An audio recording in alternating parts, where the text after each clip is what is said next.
let's do it. The very first game of the round of 16 of the Vulcan Cup. A little bit of community StarCraft for this Saturday. Magnet asked me, and if Magnet is going to ask me after he takes me to a nice glorified Döner kebab place in Riyadh, Saudi Arabia, how can I ever say no to that man? On top of that, I saw him get destroyed earlier today, so he had a tough day at the office. I don't have a delay. I don't think that's really needed. But if you guys want... I mean,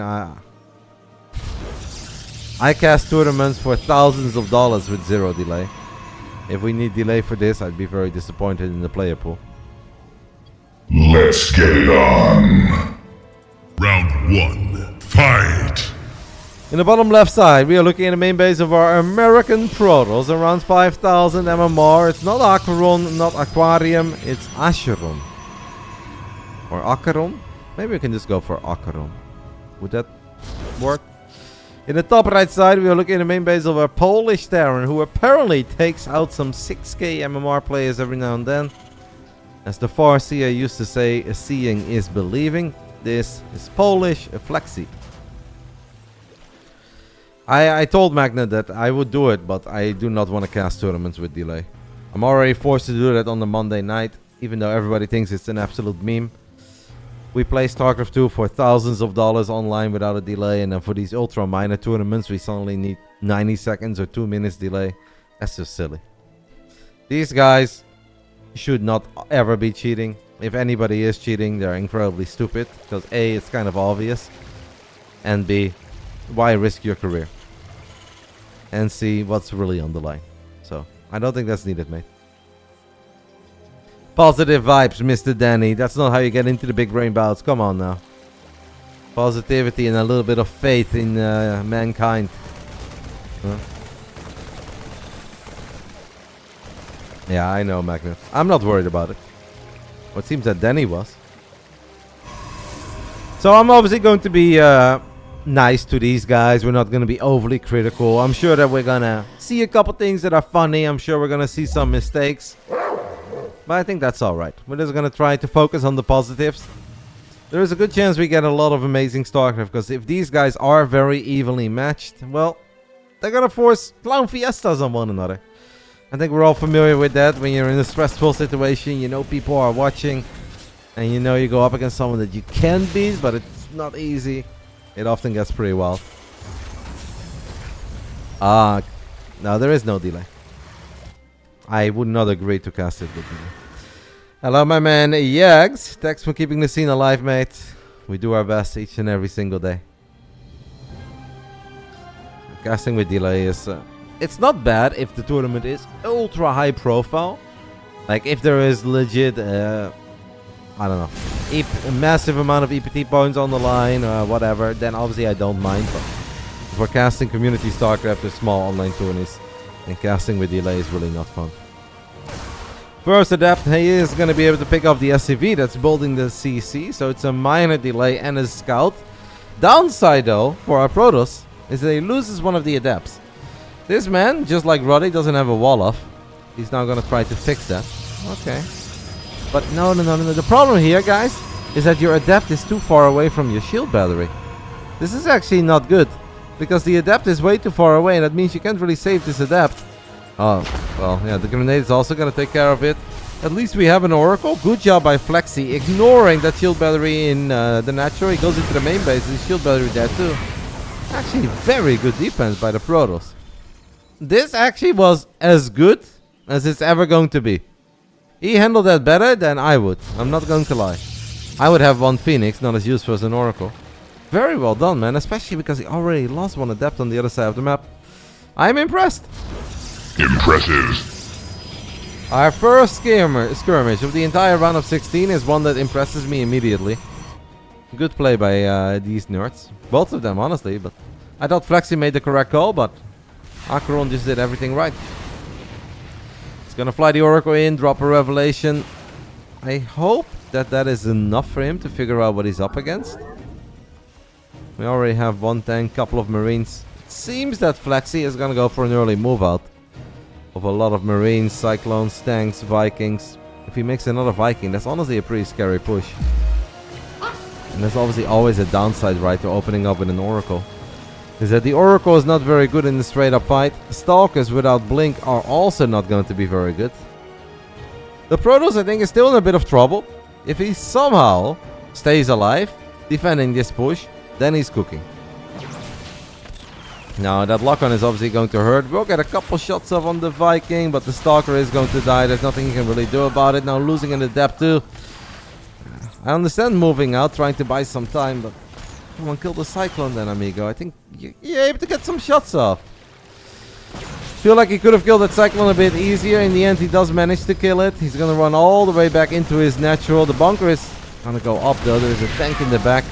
How do we defend this? I think you're just going to have to accept that these gateways will die. Try to buy as much time as possible. Try to get as many gates in your main base as possible. I wouldn't even hate like 1 or 2 adepts or 1 or 2 slow zealots to soak up some shots. It's a gnarly build by Flexi. Well done by Flexi. Unfortunate for Acheron. And as good as the Oracle is in defending the Hellions, this is kind of useless against a push like this. He's gonna pull the probes, but this is going to be the probe massacre of the century. All these stalkers are gonna get obliterated as well. And it seems that our Polish Terran Flexi came out, guns blazing. Gnarly build. We are video gaming. Okay. There are no friends in this tournament. If this is how we're opening up in the round of 16, clearly we are playing for the W. Is there something that Acheron could have done there? I think the move out with the Stalkers is not bad. I think I would leave the Adepts behind because Adepts are not good in kiting.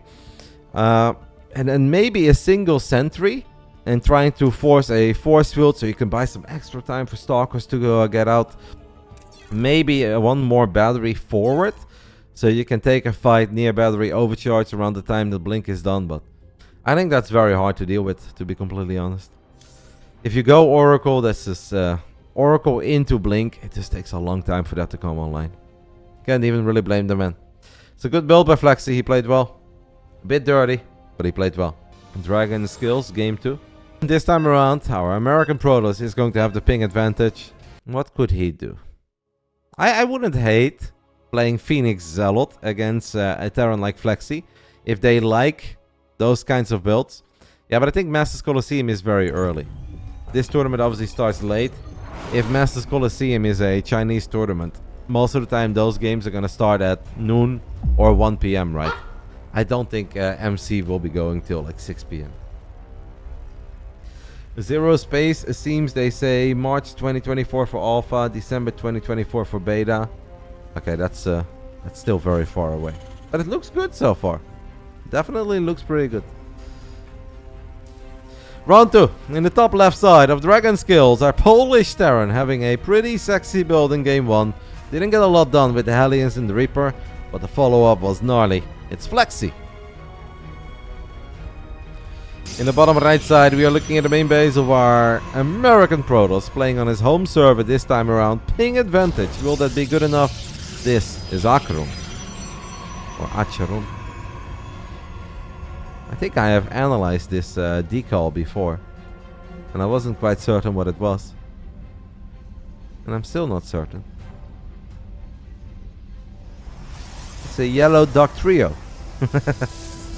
What is this, Flexi? Flexi building his second barracks on the right side of Dragon Skills. Yeah, it's kind of like a budget Acheron. Acheron is probably a solid 1000 MMR higher. But I do know this name. I know that he is an alright player. Flexi prepared. Well, I think these guys are basically at the top of the MMR range that you are allowed to be in this tournament. So, Nachi is pretty good as well, though. And even played in the big brain bouts. Has weird builds, but he's pretty good at his weird stuff. I look forward to it today, guys. I think we're gonna have some fun. One way or the other, we will have some fun. By the way, yo, what an opening day in the Bundesliga today. Holy fuck. I watched Leverkusen against Leipzig, and it was a super fun game. Where the Dutch guy played very well again, even though our national coach somehow doesn't like him. Which is the weirdest thing in Dutch football at the moment. But it seems that a bunch of games were just bananas. Can't wait for Dortmund against Cologne. It's gonna be the real banger.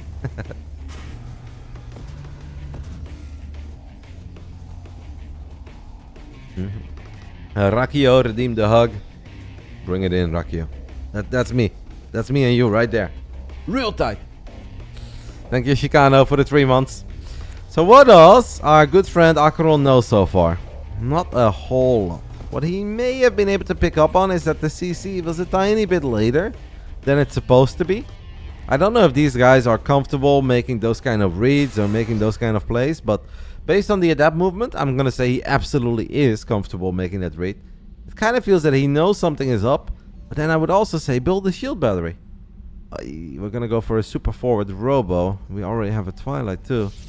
We kind of need a battery, guys.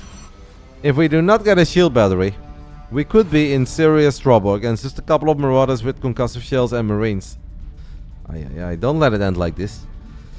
Of course, there's always a chance for a rematch between these guys down the line. That's the fun thing about these groups, is that I don't really know if we have an overwhelming favorite. He is going to scout it, so at this point he knows battery, battery, battery, battery, battery.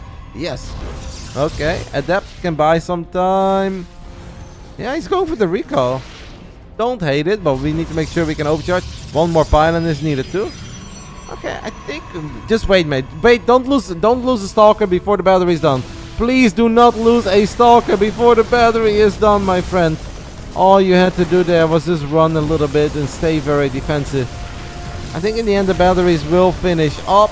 He's going for an Observer, by the way. Absolutely no fear. The Pro Pool is out very far.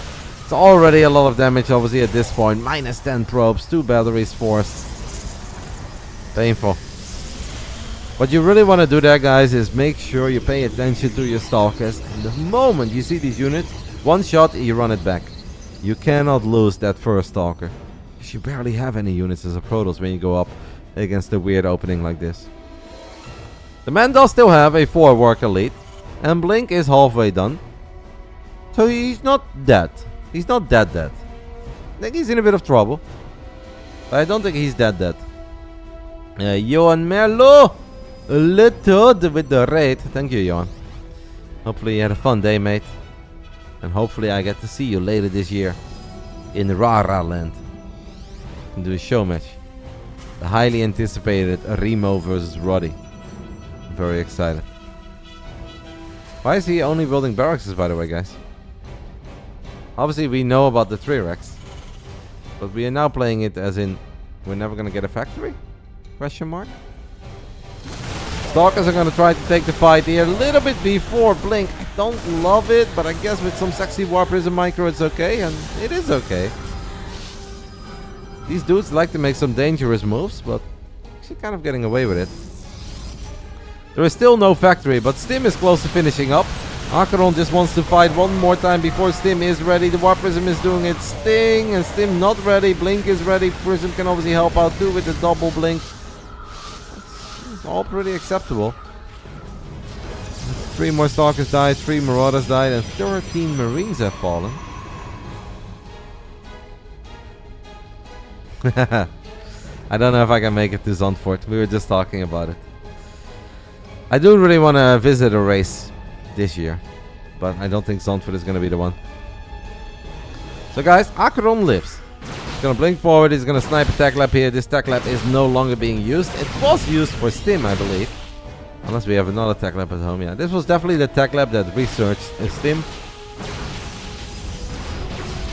It's a weird game. Now Flexi is going to get another barracks. So we are kind of playing 3-Rex with a factory now. I can only assume he's going to drop a starport immediately. That's a gnarly supply block on the side of the Protoss. Going up to 3 bases. Just spamming Zealots, Stalkers, Colossus. Pretty alright plan. Zandvoort is just a tiny city near the seaside. And it's like impossible to get there. And also I just don't have tickets yet. But maybe I'll change my mind. And maybe suddenly next weekend I'll be in Zandvoort. But right now the plan is not going. Need to be a little bit careful here, guys, with the Stalkers, because the Marine and Marauder count is quite high. And if all of these Marines and Marauders stim forward, you need to get out of that base immediately. Even without a stim, he needs to get out of that base.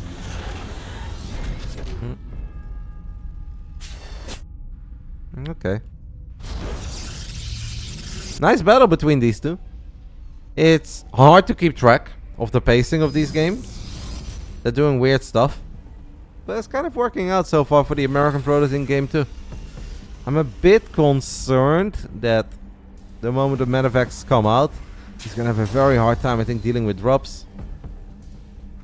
This is also kind of risky, man. This is risky, this is risky, this is risky. Can he blink everything out? He cannot blink everything out, but only loses a single Stalker. One Stalker for 2 SUVs, not necessarily the best trade there, but it's okay. I actually don't know if they fixed the 10 range Colossus. Not on ladder, but on land. Yeah, there is a custom mod, but I don't think we're using that mod. So I actually believe that these guys will be playing with 10 range Colossus. The Stalkers are gonna do their best to snipe a few more units and just buy a bit of time. Careful, you cannot stop with your Stalkers. What did he just warp in there? We need to stop worrying about our Warp Prism now for a split second and focus on our defense. Like, I think if I was Flexi, I would just immediately load up 2 medevacs, fly them into the main base, and I think you're gonna have the time of your life. The solid warp in is smart, but the buyer positioning is even better. These guys making good plays, guys. And I'm not trying to sugarcoat everything. It's honestly pretty solid what these two are showing so far. Not bad StarCraft.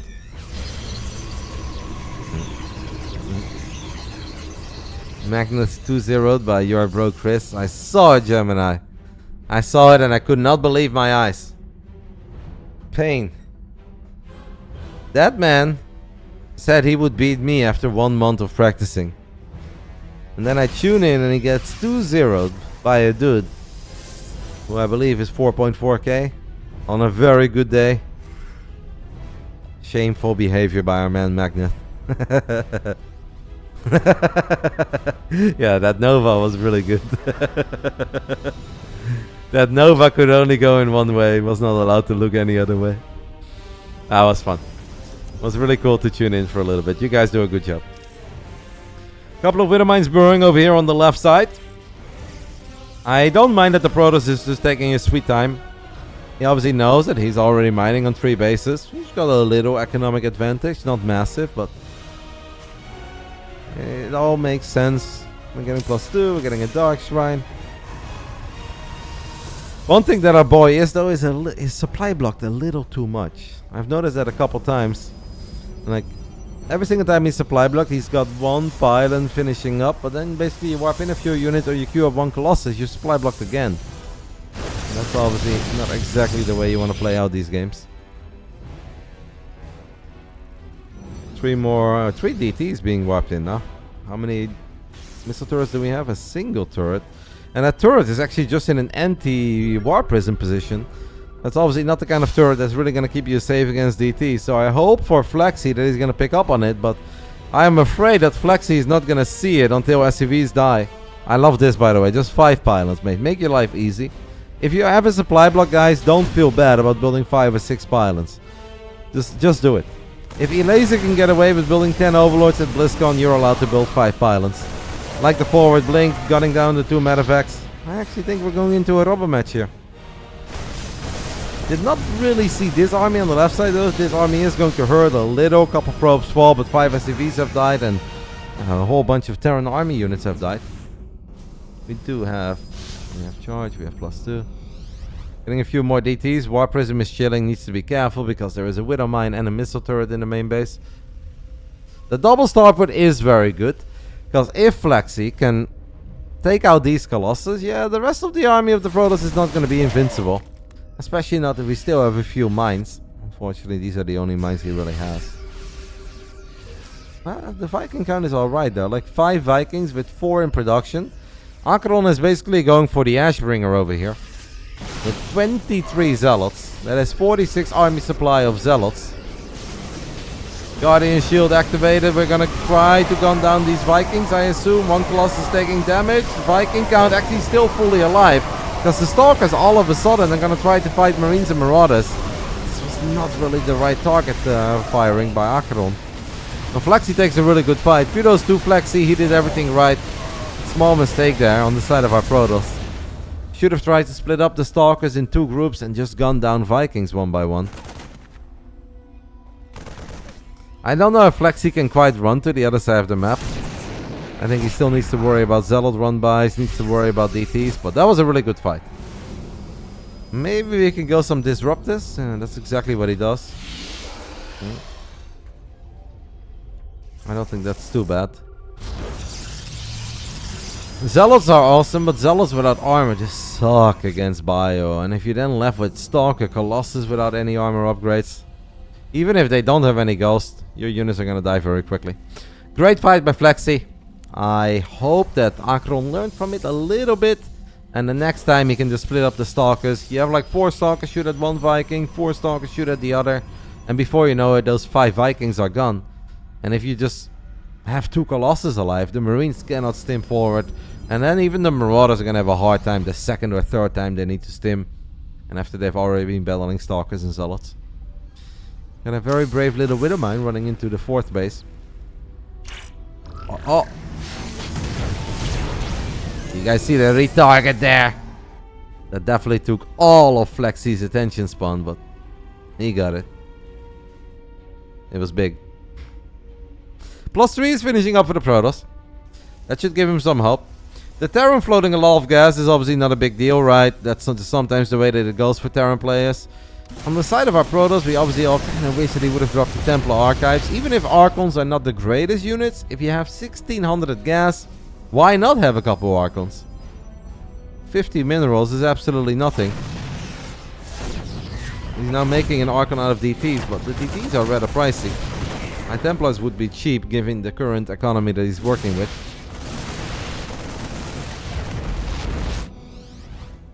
I don't hate this army. We're about to see, guys, if Flexi can deal with Disruptors. That is obviously not something that I have an answer to. I've never really seen the man battle Disruptors.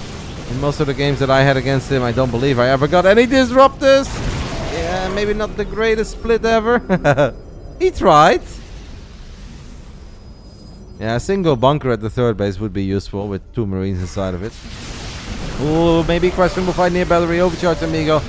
You don't want to run into this many Disruptors and battery overcharge, so... Good job there, I think, by the Terran to disengage. Making all the correct units, by the way. Liberators, Ghost. He's onto something. Like, for me, it's kind of a learning experience, because I'm just not familiar with these guys at all. So I'm just kind of leaning back, enjoying the ride, calling it as I see it. And see what these nerds excel at. Pew. Good snipe.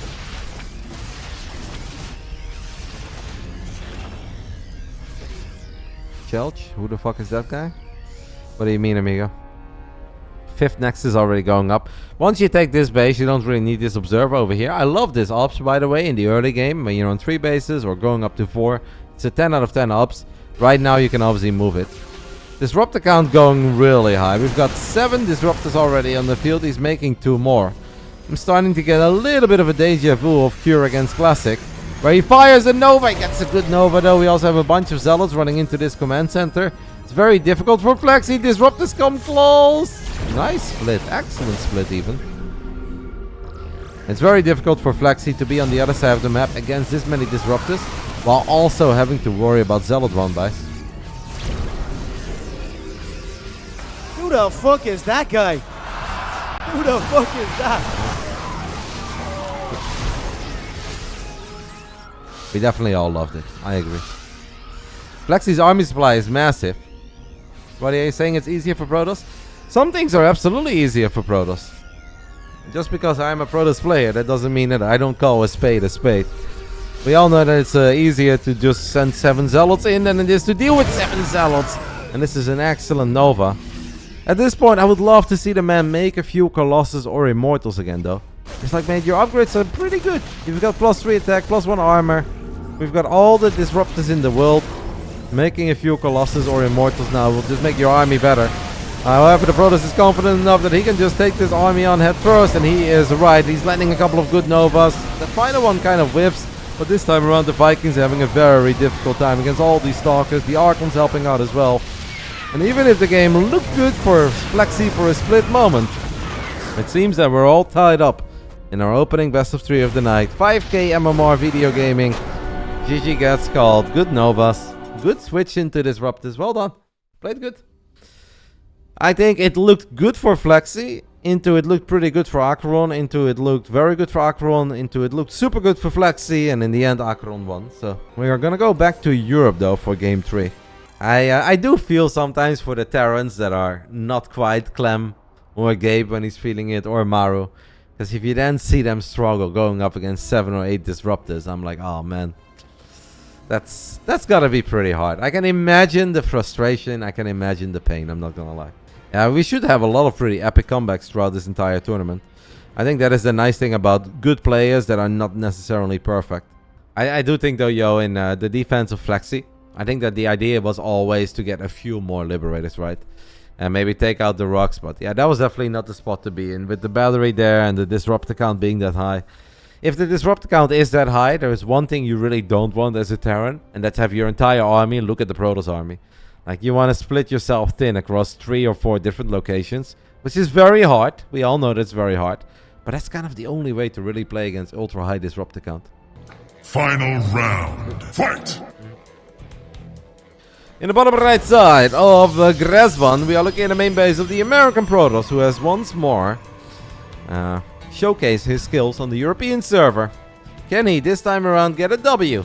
It's Acheron, not Aquaron, but Acheron. Thank you to Lambo for the raid. We are casting some Community StarCraft tonight, Lambo. 5,000 MMR, give or take. It's the Vulcan Cup, exclamation mark B. We're gonna run predictions as well, and overall try to have some fun. Top left side, we're looking at the main base of a Polish Terran player. Had a very solid build in game 1, and I thought had opportunities in game 2. It's Flexi. Jarek Flexi. That's alright, Sybil. You definitely do not have to apologize for ever leaving my stream. I'm happy that you stop by every now and then. If everyone would apologize to me for leaving my stream, then I'd spend my entire day reading I'm sorry letters. Because it's high master low GM, there's like 1 Zerg for every 10 Protosses. It's not very different at the upper echelon of European StarCraft, to be fair. If you think of the European Pro Tour Weekly, how often do I get to cast Lambo, Elazer, Raynor, or Cero?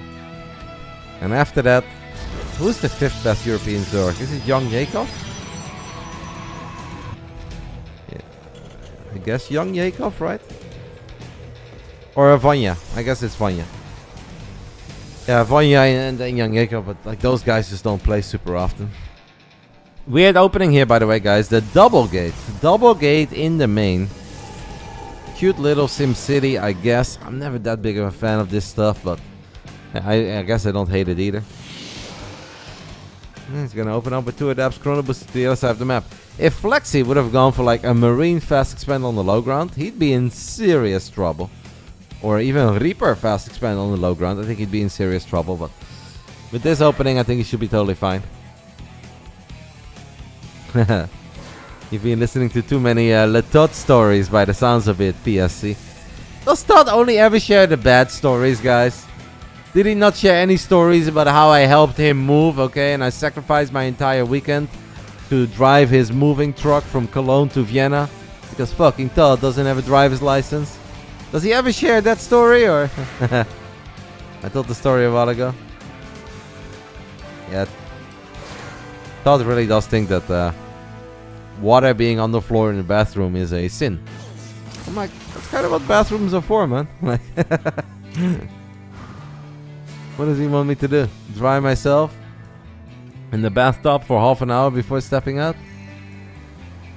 But I love Todd. I miss Todd. I haven't seen him in a little while now. Hopefully we can fix that before the end of the year. Da-na-na-na. 4 adapts over here. 4 adapts is obviously kind of cute. The problem is that you're not going to kill a depot. That's something that Akron knows. I would not let that finish up. No, that's not how you do this. Okay, wow, nice save on the Widow Mine. Flexi. Oh, that man can flex on me all night long, if you know what I mean. He's immediately gonna pick everything up as well and fly to the other side of the map, which I think is a brilliant call. Because why would you care about a couple of adepts shooting at a depot? Don't lose your Cyclone, of course. Don't lose your Cyclone. I don't think he will ever lose this Cyclone. Don't lose your Cyclone. He won't. Actually kills all 4 adepts, barely loses anything, saves the Widow Mine, and he's dropping on the other side of the map. Right now, the Protoss army supply, guys, it's 4. And don't be like, it's 6, Rotti. No, because 2 supply is still in a Warp Prism in production. Unfortunate unload there. Did just warp in one more Stalker. Warps in another one, but he's out of position. Widowmine has already been burrowed. Where are the probes going? Where do these probes evacuate? Nope, not that easy. Flexi's playing good here, guys. Good Widowmine shot, settling for a Stalker. Maybe Flexi could have gone deeper and could have found some more success there, but I actually still think that our Polish Terran is playing very well here. Once more has a somewhat similar build to what he was doing on Ancient. This time around though, our Protoss should have a much better time dealing with it, because we didn't build an Oracle, we didn't build a Stargate. It's just straight into Blink Stalkers with a Robo. So I actually think that Flexi should just chill at home. He's supply block, by the way. Come on, mate. Use 50 energy and create a supply depot. Use the Terran get out of jail free card. We always want... Oh, please. It's okay. This tank is safe. Tank is safe. Tank is safe. Please call down a fucking depot, amigo. Instead of scanning, can we call down a depot? It's the supply block of the century over here. The man is still supply block.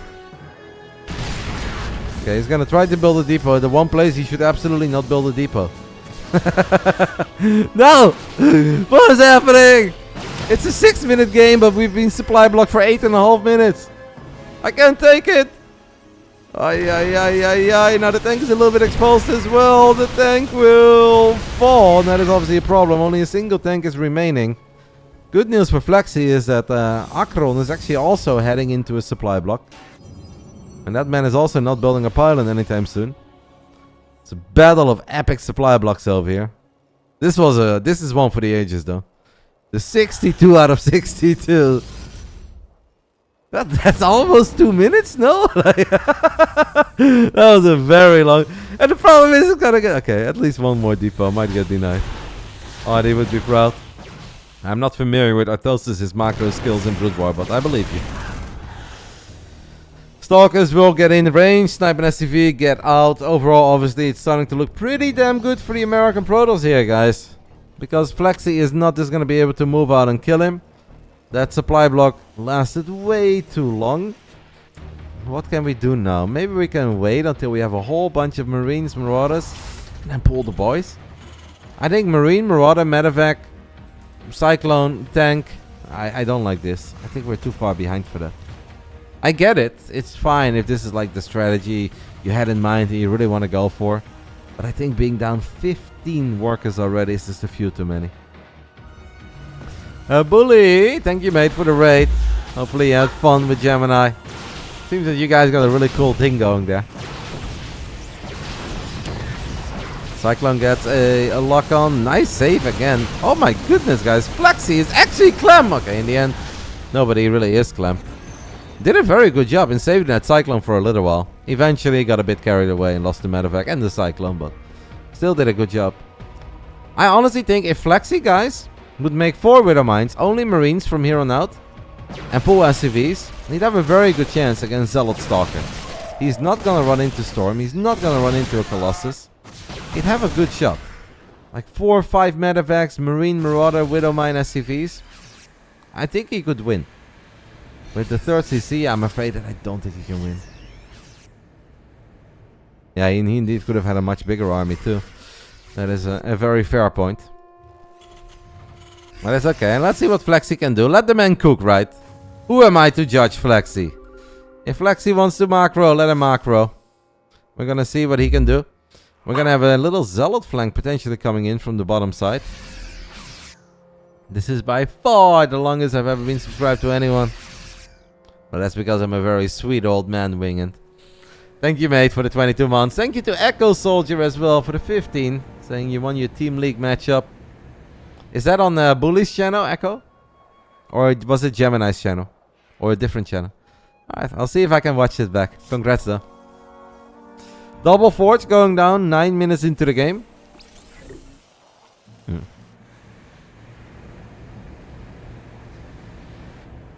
Flexi thought about attacking for a while and in the end decided against it. We're looking at the very ugly Orbital Command Center skin.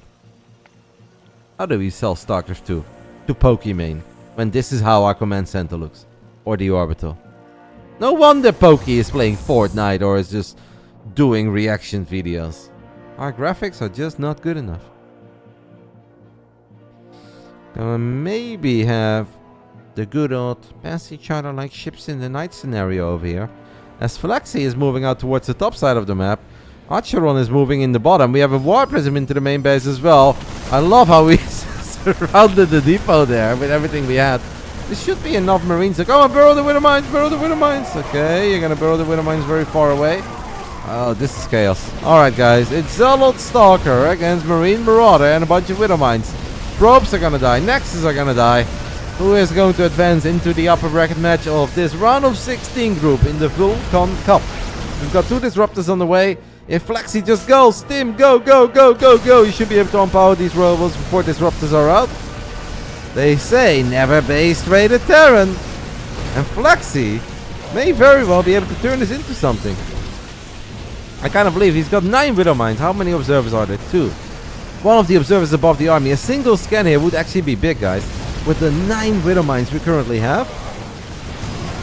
I hear Widow Mines already exploding. I don't think this is going to go well. According to Gabe, SCVs beat Stalkers too. We've got a couple of Marines in the back. Sure, the Guardian Shield is excellent here. Neither player really having an upgrade. Marines trying to do some damage. In the end, obviously, Flexi is going to lose everything in his main. Probes are trying to beat this many bio units, and that is never going to work. We have lost a grand total of 103 workers in the last minute of this game. Quick mass. You guys were impressed? You guys thought I would fuck that up? Not this guy. I'm gonna lose a few more though. Flexi is down to 0, but what he does have, guys, is an orbital chilling. How many Widow Mines are left? Only 4? Okay, so he lost all the Widow Mines in the main. Should have really thrown down a scan to kill that ops. I think that's the one big miss. Oh, what? He tried to recall that boy crazy. That boy crazy. I guess he has a pretty big army. 68 army supply against 67. This is actually really hard to call. Like, it comes down to the micro. You need to chill a little bit right now with stimming, because you want to make damn certain you've got energy on your medevacs. No, no, no, no, no. You cannot sim your entire army to kill a pylon, mate. What are you doing? Yeah, that's a problem, guys. I think we're going to battle. I think I like it for the Protoss. But it comes down to the Widow Mine shots, and it comes down to the Guardian Shield. It comes down to this Guardian Shield, guys. This is actually pretty epic, man. I love Community StarCraft. This is good. Careful with your Widow Mines. Every single Widow Mine man, a couple Zealots die. Hey, that's big. Because those are Zealots that Acheron is not going to get back anytime soon. No way those Zealots win. 17 Zealots with a Guardian Shield. I think there is a good chance. Immortals in the back as well. There's absolutely it. Come on. This is close, amigo. It comes down to the Guardian Shield versus the Widow Mine explosions. And also, don't forget that the medevacs have very little energy. And one more stim, 17 Zealots and a Guardian Shield can absolutely win this fight. I believe in that. 100% certain. There is indeed a Viking. Where is that Viking? Oh, he's landing. He's walking. It's actually pretty good on the ground. You should put it in the back, because the Viking has crazy damage against Zealots. Flexi finds the final Nexus. If this Nexus dies, Acheron can never win this game unless Flexi does something very stupid with his buildings. If the Nexus dies, guys, the Protoss can never win this game.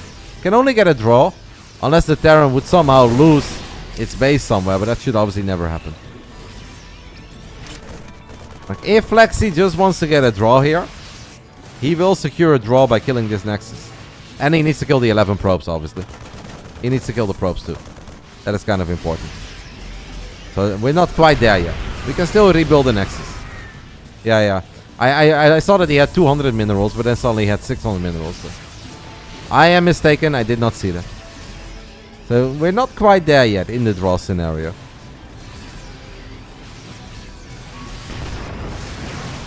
Stalker's taking some real damage from the tank though, over and over again. Only 2 Widow Mines are left, so the Stalkers have definitely done a good job. I really wish that he would have just thrown down a scan.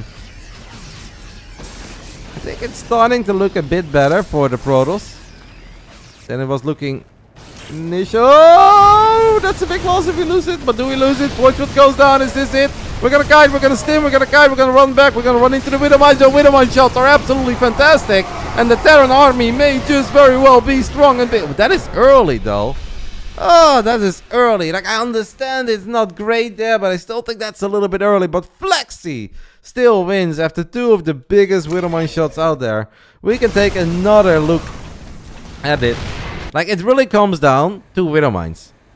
These 2 Widowmines, obviously, they got not just good shots up, but they got absolutely fantastic shots up. I still think you can start kiting with the Stalkers and stuff, though. I don't know. Bad fight for Acheron. Great fight for Flexi. The Terran army is indeed better than the Protoss army. We're gonna go ahead and hop into a PvP now. Fun game. That was all over the place, where it really did not look good for Flexi at all at one point. After the Stalkers and after that supply block that lasted for like 90 seconds to 2 minutes. But in the end, it was good enough for the win. The man advances into the upper bracket final.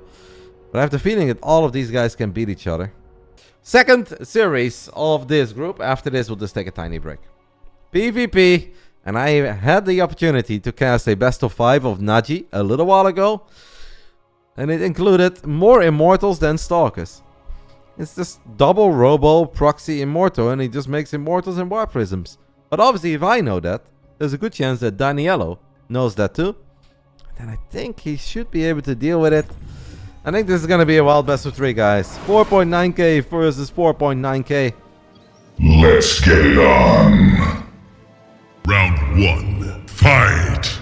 In the bottom left side, the American Protoss playing under the ID Daniello, but we're going to call him Danny. Spawning in the green. In the top right side, we are looking at the main base of the man that's representing Platinum Heroes, our blue Protoss and Naji. What do you mean, Hydrant? We are here for SC2. I think I am allowed to answer whatever question people give me. At the end of the day, this is my channel. Nobody is paying me to be here. I'm here because I want to have fun. And I'm just going to answer questions and talk about things that I enjoy. Bully! Thank you for gifting a subby to our man Magneth. He needs that. After that ass whopping he received earlier today from YBC. Can't believe it, Magneth. I cannot believe it. That man actually said he would beat me after he would practice for a couple weeks. Then I see him fire a disruptor shot straight into Mecca rather than the Terran army. I was disappointed, I'm not gonna lie.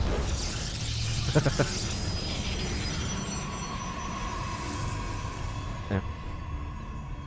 Will he ever escape this door? I don't know. The thing is though, if you talk a big game, you gotta be able to back it up, right? So I think we are allowed to tease him a little bit. I have the feeling that he can handle it. It's all good. Naji opening up double gate. In a weird way, I am surprised, guys. I hope that these guys are a little bit more on top of the... Oh! Whoa! No way! Guys, he didn't get 1 probe. He didn't get 2. Naji managed to trap 3 freaking probes with a pylon. That is honestly absolute MVP pylon. This is massive. Now this is actually going to give Naji a very good economic advantage for quite some time. And it's super annoying for Danny to deal with. Oh, he's going to recall. That's pretty smart. That's actually a really good way of dealing with it too. Oh my goodness, these guys are so smart, man. Holy smokes, 4.9k, that's where all the big brain plays are at. And now we're building next in the center of the map. What the fuck am I witnessing over here, guys? I don't know StarCraft. What is this game? Chat, can you guys help me? It's my first time enjoying this video game. What's the purpose? I don't know what's happening. This is an opening, baby. I love it. What am I looking at? Alright. Whew. Yeah, this is some serious big brain bouts. I also like how this stalker is just looking at the sentries like, you do it. Could I help? Sure. Do I want to? No, absolutely not. Yeah, sure. Oh my god, this was me in high school, by the way. These were my classmates, and they already knew what they signed up for when the teacher said, Kevin, you're gonna be part of that group. When we're 99% done, I show up. Bam! Hey! Well done, guys. Team effort. Played Warcraft 3 non-stop for a couple weeks. What is this build? What are we doing, guys? It's a Twilight Council with charge. Oh, the Phoenix is gonna see the probes being recalled. Donnie Yellow turns the Phoenix around, and he now knows there is a hidden base. The problem is, there are so many hidden bases possible. And is this one even really hidden? And the Dark Shrine is here too. Oh my goodness, Naji. Who gave Naji instructions to play StarCraft 2 like this? Like Daniello is gonna do what every sensible human being would do, and that's gonna check the corner bases. Because that makes sense, right? If somebody has a hidden base, you're gonna check the corner bases. This poor dude, can we even blame him for not finding the Nexus right now? Like, this is ridiculous. It's like the second last base that he scouts. Charge is 75-80% done. And now he's going to see the Dark Shrine too. Do we have a Robo? Yes. Maybe we can cancel the Immortal and build a Observer. It's not quite needed yet. Alright, here we go. Naji is going to have a hard time fighting here though, with only a single pylon. Uh-oh. The man needs Zealots. The man needs Zealots. Only a single pylon is bad news there. I do think with Charge finishing up, a couple Zealots should already be enough. Like 4 or 5 Zealots I think is good enough. What a crazy opening to this PvP.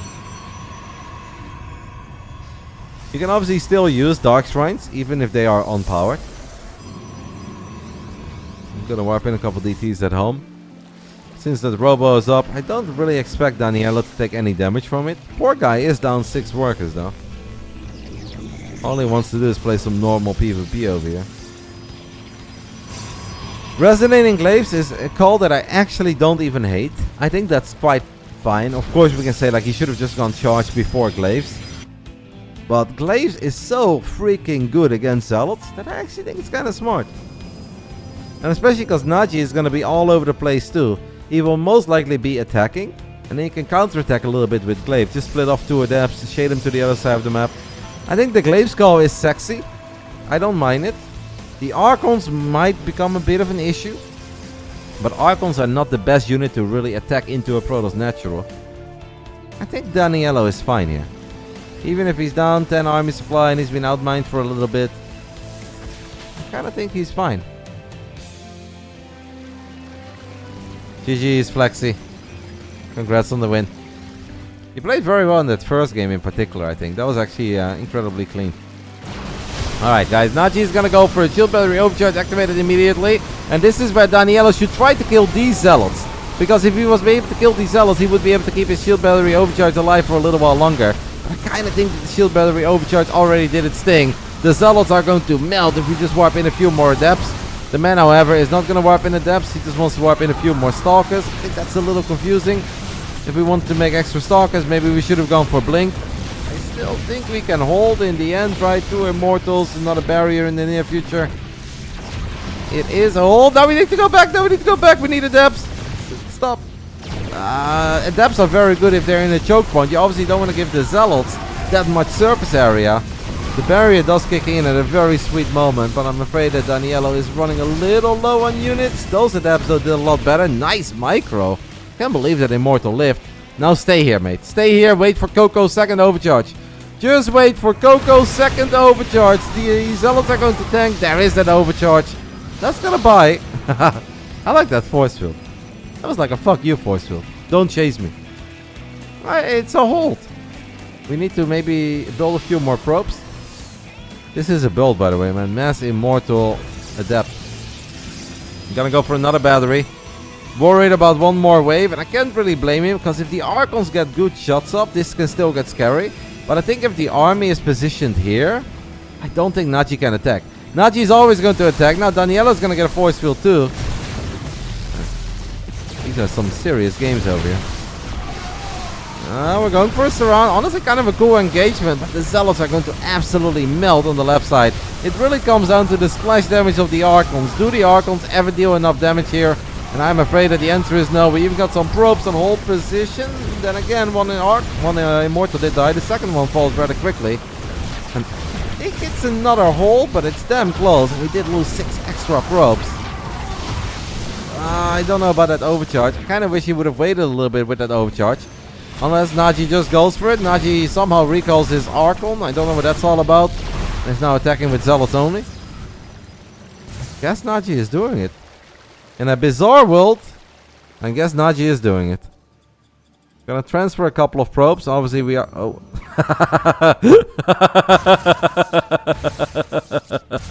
Okay, I love it. Mate, these games are the best. Actually the best. There's still a world where you all of a sudden take the worst fight ever with Zealots though. Like, I don't want to count Danny out 100% yet. This is perfect positioning on the Adepts, on the Immortal, perfect force field. This is going to be a really good trade. I think Naji should chill.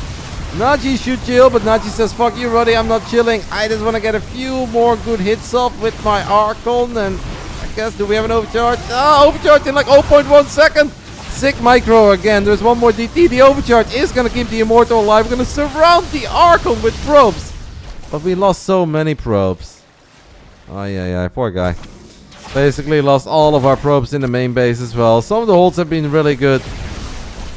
It's a shame. I think one time he chased out a little bit too far. And after that, he's been in a very rough spot ever since. I think this final Archon is going to be a bit too much to deal with. After 10 minutes of non-stop attacking with Zealot Archon, it's Naji who takes the 1-0 lead. Did that Archon get out yet, by the way? That's what I want to know. Oh, yeah. It was working on the pylon for a bit, and then he's like, nah, I'm not going to do that. That was quite a game. I think there was a moment in the early game, like by the time that the first attack was hitting, that I really think he should have warped in more Adepts. And instead he warped in extra Stalkers, because he was maybe worried about the 1 or 2 Archons that were still around. But it's like, if we invest in Resonant Englaive Adept, what we want to do is get a shit ton of Adepts. And maybe a few times they were a bit too far forward. Because if the Adepts are in a choke point, they just never die against Zealots. But if the Zealots can kind of surround them, 3-4 Zealots at a time can attack Adepts, and then suddenly they become pretty vulnerable again. Is there a Zerg on the bracket? Not today. Against Archons, Adepts do die. Yes. That is correct, Mr. Battlemage. But I don't know how many Archons you think he was ever going to have there. You're not going to have 2 Archons killing an entire army of Adept Immortal. I think that you can resume that from replay and you warp in Adepts instead of Stalkers and you stay near the choke point rather than walk out. And I think he holds and I think he wins the game. Because Naji needs to attack there all the time. So the one thing you really don't want to do is fight away from a battery overcharge. And I also think the very first time he should have protected his overcharge a bit better. Because Zealot Archon is probably the worst army comp in the entire game to kill an overcharged battery, right? It's just, you can't really run through an army. Archon have T-Rex arms. So if you just stand in front of an overcharged battery, you're gonna have the time of your life. By allowing 3-4 Zealots to get on top of that first battery and killing it, I think you already make life a lot harder on yourself.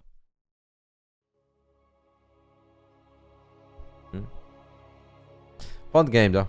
I enjoyed it. Hopefully you guys enjoyed it too. I also see that Vitesse just took the 1-0 lead against PSV. You know what, guys? I think Feyenoord is going to win the league. It's going to happen. We're going to win this weekend. The other team's going to spill some points. And we're just back on track of where we left off last year. I think we're going to go for proxy robots this game, by the way. I can feel it. Round 2. Fight! In the top right side of Royal Blood, we are looking at the main base of the man that is down 0-1. I think had some good ideas, had good scouting. Unfortunately, messed up the defense a tiny bit, but we can't really blame him. It was a good game. This is Danny, or Daniello. Yeah, he could have also done that, Joe. I think there's many things he could have done. But I think the most important thing, like, I think 5-6 things could have gone different. That could have allowed Danny to win. But I stand by it when I say by far and away the most important thing is stand in front of your battery. Zealot Archon cannot kill a battery. Like, I noticed this with Zealot Phoenix as well. If they have batteries that are surrounded by Stalkers, I just can't fucking fight. And you will never win a fight in range of an overcharged battery with that army. So I think that was maybe the biggest mistake of them all. And then after that we could have done a lot of other things slightly different. In the bottom left side of Royal Blood, we are looking at the main base of the man who went for a pylon in the main base. He's going to try it again, guys. He got 3 probes last game. He gets 2 this time around. This is honestly good. Poor Danny, rather. So Naji gets another solid pylon up. Not 3 probes, but 2. Still absolutely worth it, though. Messes with the mining. It does not allow these two probes to do anything useful at all. It is a 100% plus EV investment. After that, the man went for a Dark Shrine charge, a kind of hidden base in the middle of the map. It was just weird. The second one on lead, it's Nudgy, our blue Protoss.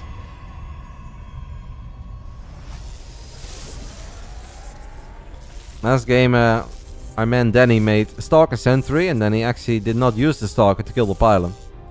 I hope he changes that part up. He can recall, that's what he did last game, but that was for 3 probes. Maybe he feels that it's not worth it for 2 probes. I don't know if I would recall, to be honest. The thing is, like, your mining is still going to suck. Just because you get these 2 probes back, that doesn't mean that the pylon is not useful anymore. Because look at where this probe has to go to mine.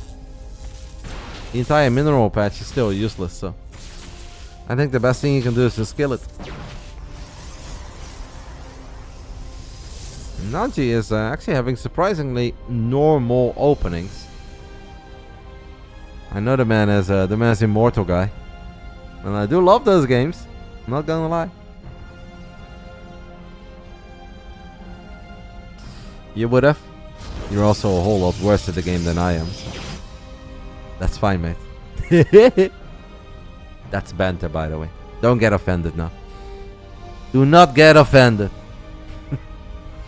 People are correcting me. What is this shield bearer in the high ground?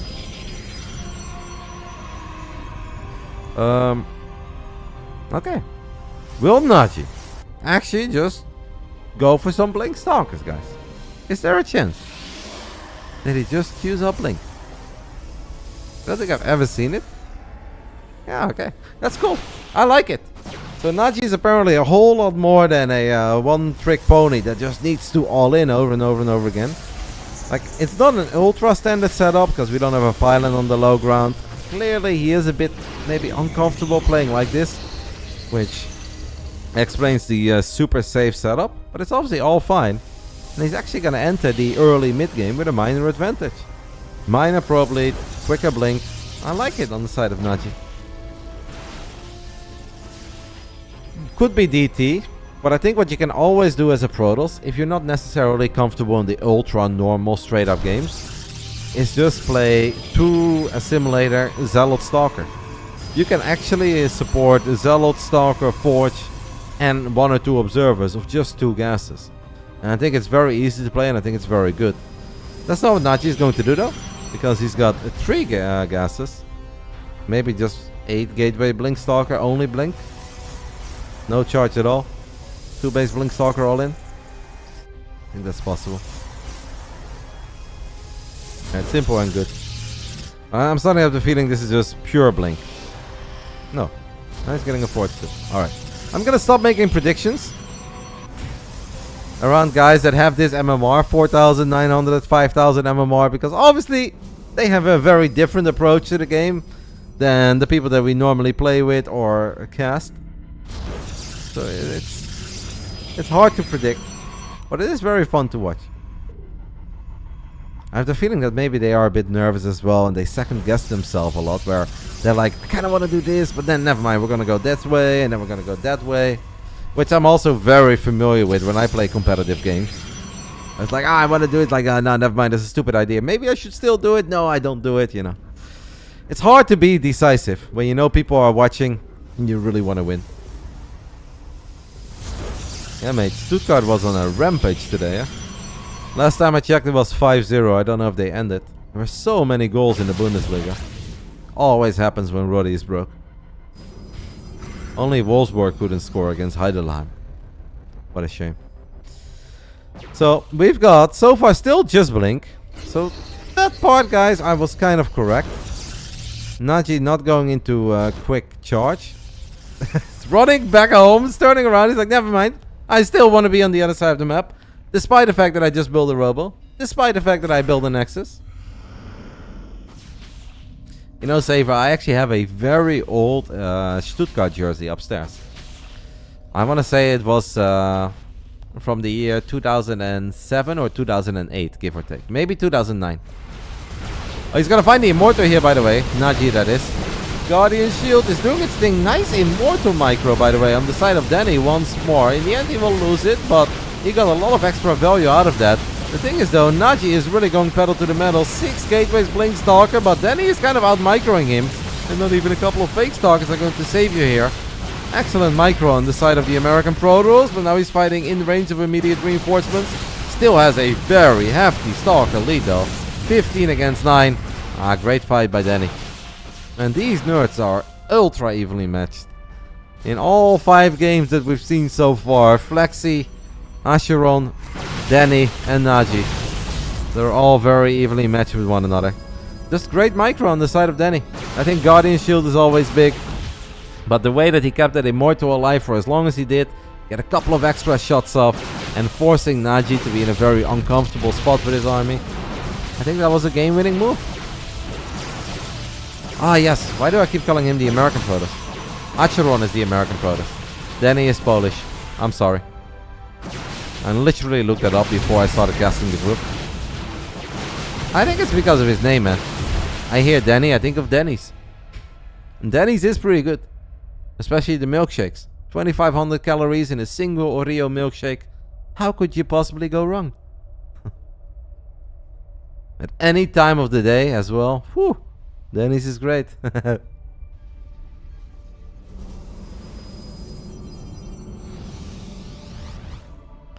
Nisho is also playing. What is Nisho?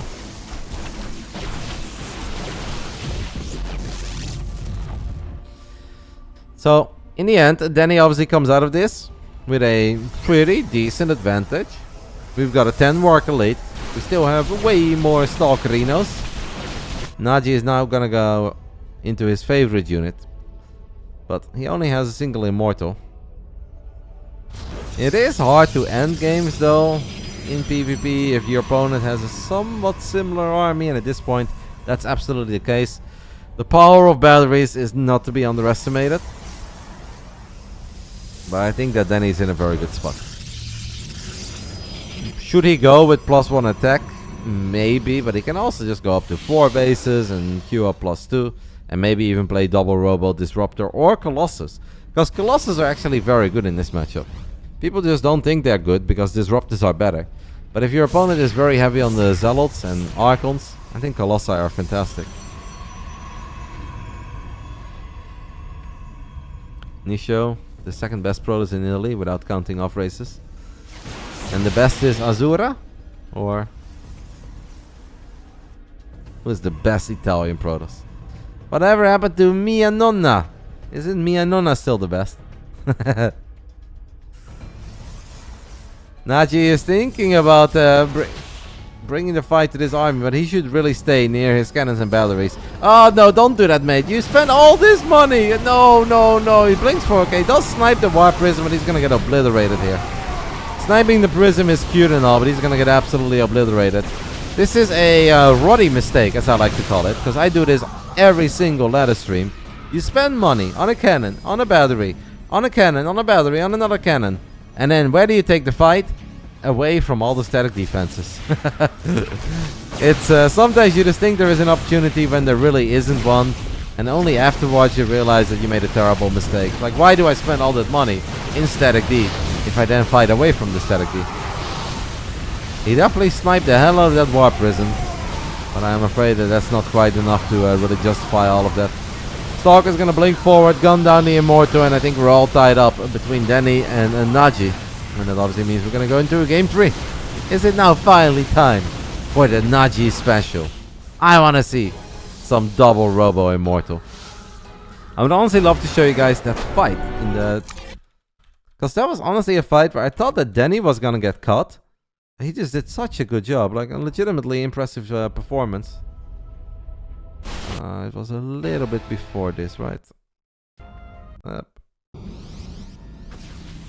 Was it here? It looked like Naji was gonna catch him off guard.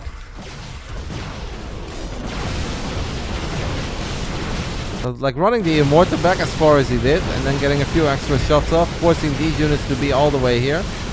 Just turned what could have been a very bad fight into a very good fight. It's so even at this point, 16-16. Just incredibly well done by Danny. I'm impressed. All the nerds so far having some good moves. Final game between these two Protosses to determine who is going to play a Flexi in the upper bracket match of the Vulcan Cup, Group A, round of 16. Life is way too short to ever go for the under, amigo. Final round. Fight! You know, next home story cup, yo, we gotta get shorts. Life is too short to bet the under. Those are the shirts we need to rock at the home story cup. In the top left side of Gresvan, we are looking at the main base of the Russian Protoss, spawning in the blue, sending out a probe. Is he cannon rushing? Because I think he likes cannon rushes as well. This is Naji. Or it's a flower. Has he been watching that Coco tutorial? Is it 2-gate forge or is it a flower? I cannot believe Coco made a full video about the flower, by the way.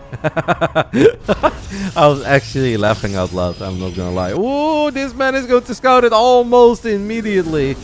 This man, obviously being Danny, who played a great game too, is going to see these first 2 gateways go up. And will it be a forge as well? It has to be a forge, right? Yeah. So Naji goes for the 2-gate forge, but at this point, Daniello, or Danny, can obviously just build his own forge. And goes for the double gate. I don't hate that either. It's obviously totally fine. I think that's alright.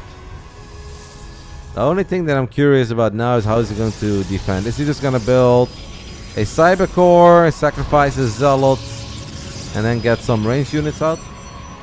Obviously, if you get one adept on the other side of the wall, it's a full wall up right now. You're fine. Adepts are good against zealots, but kind of bad against cannons. Actually, not 100% certain how this is gonna go now. Like, I defend cannon rushes very, very different. So I don't know exactly if this is good or bad for Danny. I feel that Danny had the perfect scout, so he could have chosen for any kind of defense that he wanted. This is the one he went for. No, I would put the zealot here, no? You're gonna put the zealot here? That's kind of useless, isn't it? Alright, I don't know. What do I know? So he's gonna go double adept. Excellent against the zealots, but very bad against cannons. I don't think this is what we... Well, okay, with a bit of micro. Oh, now we're gonna lose the zealot. We're gonna lose the zealot. At least. That zealot actually did a very good job. Sick job, to be honest, by taking all these shots from the cannons. If that is exactly what Danny wanted to do, 10 out of 10 job. He's got a couple of shield batteries going up in the back, so he's definitely safe. He's going to lose the gates, but he's absolutely safe against zealots and cannons. And very well done. Soaking up a couple of these cannon shots with the zealot, running it back to the battery as well, and allowing himself to get not 1 but 2 adepts out. Kudos. And now we obviously have gases up and running. What does Naji have? Not a whole lot. Alright. I would say that Naji is mega dead. But it's been pretty hard to make predictions when it comes to these guys so far. But if you ask me, I think Naji is Omega super dead. Nice battery overcharge there as well to keep this battery alive. There is one more zealot in the mineral line. We have a whole bunch of cannons going up, but these cannons are going up so far away from where things get scary. And Danny still has a zealot, has the adepts, fighting this final zealot as well with his probes. I think that the Polish Protoss has done it, guys. Even if these cannons go up, it doesn't really matter. We've got a Void Ray, we've got a whole bunch of shield batteries. This cannot really go wrong. Good defense. Good read on the situation. Great job with that one zealot soaking up a few shots. Great job with the batteries here as well. As Mr. Bitter used to say, guys, it's better to overreact than to underreact. And I think now we can just prismatic alignment, kill a couple cannons, and we're Gucci. Naji still has no gas, cannot really transition out of this. Obviously, Danny is not allowed to lose his Void Ray, but even if he would lose the Void Ray, it's fine. And that's all she wrote. I love it. So we're gonna have a Naji in the lower bracket against our man Acheron, or Acheron. And we've got Danny duking it out with Flexi, Polish Civil War in the upper bracket. Oh, the Polish guys always does it. Kurwa. Kurwa macie. Your points. It's okay, mate. There is always a next best of 3 to get all your points back. Naji on some serious copium over here. Thinking that a couple cannons and a couple zealots are going to be 2 Void Rays. He really wants this pilot. And since Danny is not paying attention, might get that fight, and can we overcharge?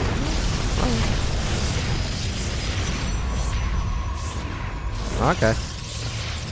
I guess this game will go on. And I guess my job is to tell you guys that maybe cannons and zealots can kill a void ray. I just personally don't see it happen. But hey, there's always one guy out there that's like, Rotti, but you were wrong about that Clem against Lembo game too. And you were wrong about Clem against Showtime. Yeah, I am wrong every now and then. It happened.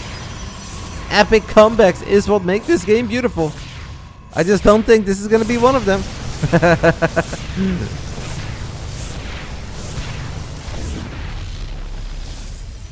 I gotta give kudos to Naji for being literally as annoying as possible with cannons and zealots. I do not believe that he has even a single chance of winning this game, but he is doing a very good job in making this an uncomfortable and annoying game. What Danny needs to do, guys, is just make sure that these cannons don't go up though. Come on, mate. I mean, you've got 4 void rays. There should legitimately be a 0% chance for Naji to win this game. But then he is moving all 4 voids together, and that could eventually backfire, but obviously it's good enough. 4 void rays, pretty good against zealots and cannons. GG. It's gonna be Danny versus Flexi, and Naji in the lower bracket is going to play a PvP with Asheron. Fun games though, guys. Wow. Look at this, by the way, guys. These nerds are so evenly matched that even their APM is in sync. 144, 144.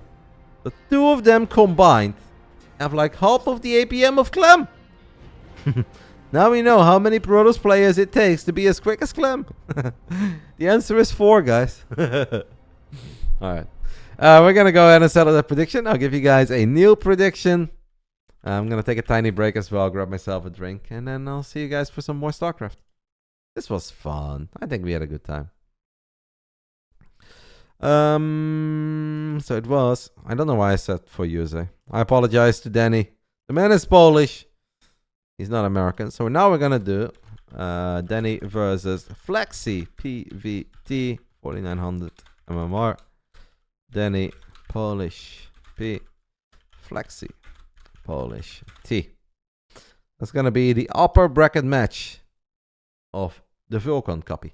I'm gonna go ahead and take a tiny break. After that, I'll be back with more StarCraft 2. Hopefully you guys are having some fun. I'll see you guys soon.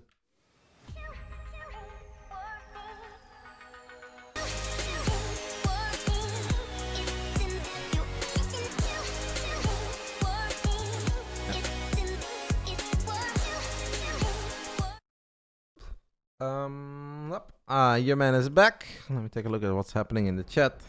And apparently the first game between these 2 nerds in the upper bracket match of this round of 16 group is going to be played on Ancient. Obviously this is going to be a very long tournament, guys. This is the first of 4 groups in the round of 16, and then we'll have some playoffs way down the line as well.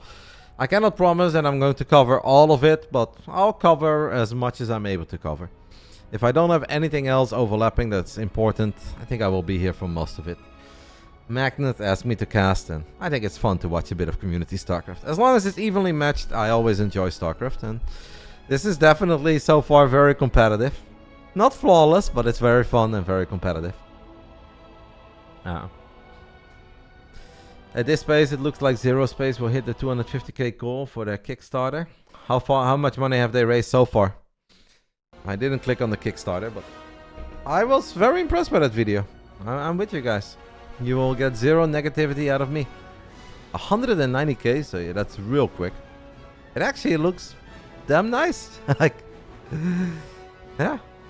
For a project that I've heard very little of, and I know that they were working on it in the dark a little bit, but it looks super legit. Like, it looks like an actual very fun, good functioning game. Imagine a world where all of a sudden we've got 3 great RTS games to play. We can play StarCraft, we can play Stormgate, we can play Zero Space. Oh my. What are we going to excel at though? That's the real question. The games would have to. Oh. I mean, that's not necessarily totally true though, right, Mango Mosh? Because Stormgate has reached out to basically everyone. Yeah, it's probably just the difference that maybe they are a bit more involved in that project than they are in Stormgate. But I think in the end they're also really helping with Stormgate. Like, I don't think that these games are going to try to compete with one another at first, because the RTS scene is just not big enough. So you're going to try to push each other forward by making great games. But I think if Stormgate will not have one lack, it will be the expertise of consultants. Let's do it. Let's get it on. Round 1. Fight! In the top right side, we are looking at the main base of our Polish Protoss, not American Rotti. Psystorm Gaming's Danny. Daniello. Danny. But I think Danny is the safe call. In the bottom left side, the Terran who won a nail-biting 2-1 series in his opening match versus Asheron. It is our Polish Terran Flexi. Now, he did get a little lucky in that series, to be completely honest. But he also had opportunities to win the one game that he lost, so I think in the end it all kind of evened out. This is definitely the map where he looked by far and away the best, but it also seems that he goes for builds that are incredibly good against Oracle openings. So my advice to Danny would be, don't open Oracle, and then I think you should be alright. Zero space may be a little too deep with 4 races and 6 mercenaries and heroes. Having variety is not necessarily a bad thing. We'll see. It's all very early, but from the first impression, it looked damn good. It looked way better than I thought that would look. After I got some DMs about it, and they're like, oh, we're gonna announce the trailer. I'm like, alright, here we go. Then I looked at it, I'm like, okay, that actually looks very legit.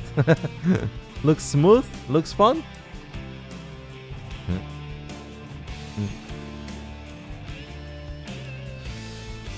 They have heroes in Warcraft 3 and more races. Well, we have 4 races in Warcraft. And indeed a whole bunch of heroes. Warcraft 3 was obviously an incredibly big project for a very long time. I think you cannot really compare the two. If they make a game half as good as Warcraft, that runs smoothly in the year 2023, I will already be very impressed. Warcraft is honestly still doing pretty good. These guys from Back to Warcraft, they're putting in some very serious numbers for some of these events. On Twitch, after all these years, like 20 plus years after that game came out. It's actually very impressive. And if we talk about having very few patches, I don't think that game has really had a whole lot of patches over the last few years either. And obviously for the longest time had a very still map pool.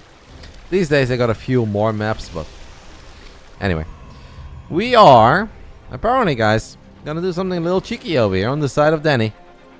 He's got the Twilight Council and he's opening up with Charge. Flexi on the other end has opened up with 2 Hellions into Widow Mines. This could turn into one of these games where both parties are going to kill a lot of workers. Is any of the Warcraft 3 remastered crap sorted out? Honestly, very few. But the original Warcraft is just still good enough that people really enjoyed that. Warcraft 3 Remastered sucks. I think everybody will agree on that. I think even Blizzard agreed upon that. That's why they gave people their money back.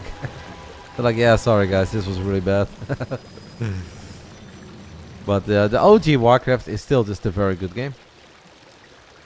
These Widow Mines, guys, are not just going to be your ordinary Widow Mines. They're going to be permanently cloaked Widow Mines with this armory finishing up. And it's incredibly difficult to deal with permanently cloaked Widow Mines if all you have are Zealots. Even if he has an Observer, which he doesn't have yet. But even if he gets an Observer, he's going to struggle with these Widow Mines for days. This is going to be, I think, a very short game. All the probes are going to die, and then a whole bunch of SCVs are going to die. I want to say I think it really favors the Terran, but let's just see. Especially because the Terran is going to strike first, and you just cannot deal with this, man.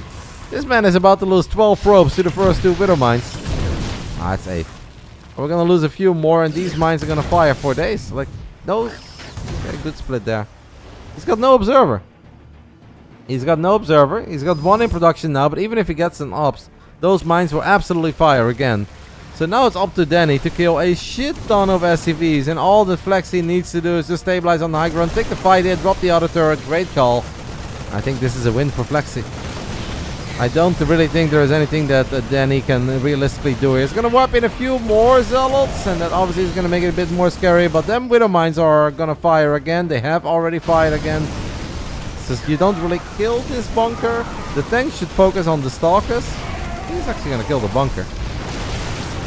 But I think with the extra marines, extra SCVs, we should be fine. Unless the zealots can kill the tank. It should be impossible. But the tank does die as it didn't really get properly repaired. But Flexi has 2 orbitals. 2 orbitals are pretty good. What happened to the observer? It's being brought to the other side of the map. That's very nice. That's not exactly where the observer is going to be ultra useful. This one is over, guys. The Widow Mines have actually killed a grand total of 27 probes. The final few units from Danny are not going to be good enough. Well done by Flexi. Good job there trying to defend on the high ground. If he tries to defend on the low ground, there is a chance that it all spirals out of control and he loses too many marines, loses the bunker, loses SCVs. Then maybe the Zealots can at the minimum force a draw or maybe even win the game. But by trying to just make sure that all of your marines are on the high ground and then pulling the SCVs back to that ramp, putting them in hold position for a little bit. I think it was all very sexy. Well done.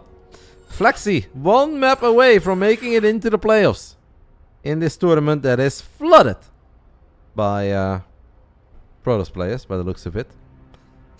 Cloak minus like DT. Lack of scouting. Yeah, but to be fair, there is lack of scouting from both sides. And I also think if you go for certain builds, you can't always scout. Like sometimes you just go for a build and you send it, right? These guys are obviously not Clam and Hero. They just come into the game with a plan. They go for that build and then you just kind of take it from there. Rotti says, you should see my best of 3 versus Baby Marine. I lost 1-2, but for a 5.2, made it close. I got the builds. With 5.2, you mean your Zerg or... Yours Protoss? Your Protoss is 5.2, Juanito. I expect your Protoss to be a bit higher. I thought every Terran is like 6k with Protoss in the rough race. There's no way you're 5.2. I don't believe that. Your mechanics are way too good to be 5.2. Round 2. Fight! In the top left side of Dragon Skills, we are looking at the main base of our Polish Protoss. He's down 0-1, trying to go for a cheeky Zealot all-in, or at least very aggressive opening, and it didn't quite work out. He went up against the build. This is very good against his, and that is what it is. Sometimes that is what StarCraft 2 comes down to. This is Danny. In the bottom left side, we are looking at the main base of our Polish Terran, getting the job done with the permanently cloaked Widow Mines. It is a Flexi, 1 map away from making it into the quarterfinals of the Vulcan Cup. If you guys do !B, you can read a thing or two about this tournament that has been going on for a while and will still go on for a little while. I think it's gonna last for almost a month. We are just watching a couple games today. We're gonna watch a couple games tomorrow and we'll take it from there. Mr. Lucchesi, I saw that Tottenham scored. 3 goals, mate. It's happening. There you go. That's what you get for being a hater.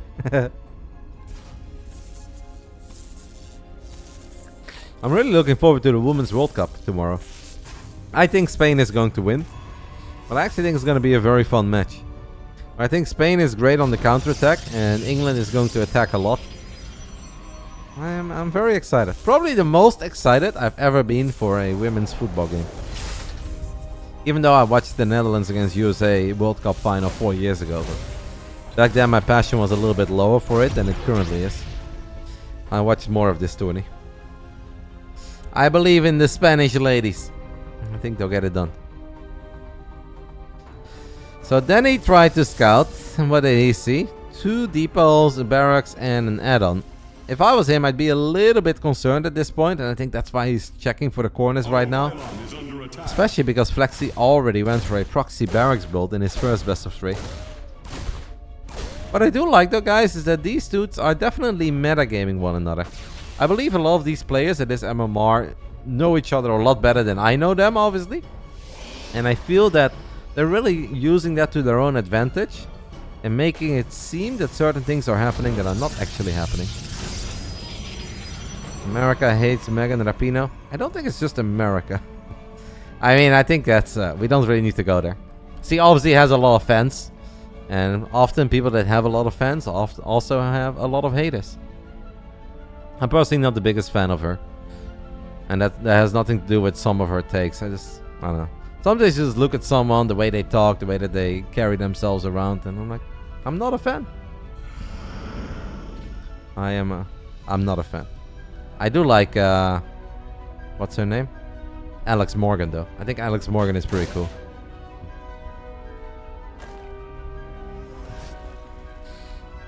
We have a Twilight Council and a Robo going up on the side of Danny. Avril Lavigne is pretty cool. Avril Lavigne is damn good. I'll give you that much. What is this, by the way? Set up a tiny trap. So we're going for a double with a mine drop while building Marines, a tank, and maybe a Raven at home. Seems that Danny is going for a pretty normal, standard, macro-oriented opening here. Salma Hayek is very good. I agree with her with that. She's awesome. I actually wasn't even, believe it or not, guys, I wasn't that familiar with Salma before I saw the Black Mirror episode. And after I saw the Black Mirror, I'm like, I guess I do kind of know her, but I really wasn't that familiar. But she was amazing in the Black Mirror episode. I loved it. I thought it was very cool. Why is Blink so late? Because he has a Robo. He went for a very early Robo too. That's why. And also I think that the Twilight was overall a little bit later. Because when Danny originally scouted, all he saw was the barracks and 2 depots. So I think that he was a little bit hesitant in dropping the tech. So I think that's why maybe he went Robo before Twilight. I didn't really pay attention to that. But if you just look at it from his point of view, if all you see in the beginning of the game is this, there is a chance that you're being all in, right? That it's a 1 base all in. Then it's a little bit scary to just go super quick Twilight and Chrono Boost out Blink in his defense. Yeah, I went double gate. I think that makes sense based upon what he scouted. Especially if you take into consideration that Flexi went for a 2 barracks opening the previous best of 3 he played, and he played on this map. I don't think we can really blame Danny for that. Obviously, if he would have saw what we saw, he could have just gone 1 gate, fast expand, Twilight, and could have quick Blink, but that is not very good against certain 1 base all-ins. You hope for a 2-1 result, doesn't matter who wins. Why is that? You bet 2-1 on both sides or something? That's kind of random.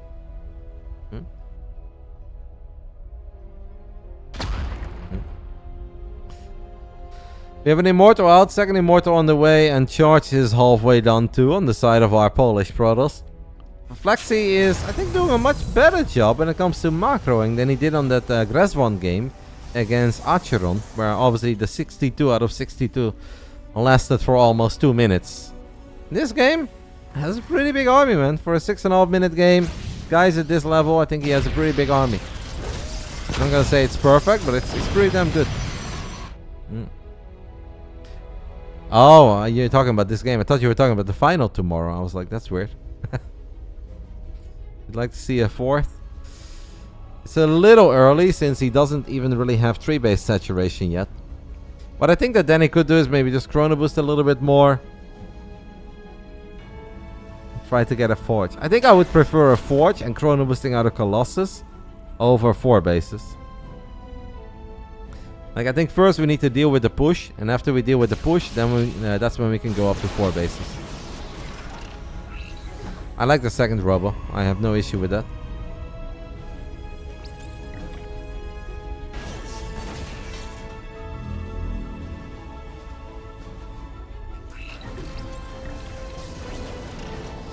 This is a very good army, guys, if you don't have a Colossus. And even with 1 Colossus, it's really not going to be easy. Because obviously we have to worry about Interference Matrix, we have to worry about the 2 siege tanks. I think that Flexi has really cleaned up his play. Flexi looked pretty good in that first series, but it was all a little bit chaotic and wild. He's showing way too much respect right now to that army that you scanned. Like, this army is way better than that army. Okay, he just wants to stay at home, I think. With this many Marines, guys, oh man, you do so good against gateway units. The Colossus is the only thing that's scary for this army. That's what the Raven is for. He's gonna play again in the next series though, Dave, so don't worry. He will play again.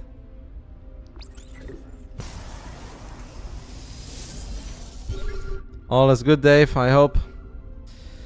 Then he's throwing down a bunch of pylons. We're gonna go for an anti-armor missile first. It is a big anti-armor missile, but I think you really need interference matrix. That's what he's gonna do right now. This is where the Marines can shine, guys, because Stalkers suck against this many Marines and tanks in the back. At least there is a shield battery. Overcharge is trying to do its thing, but what we really need is that Colossus to start firing, and it only gets a single shot off.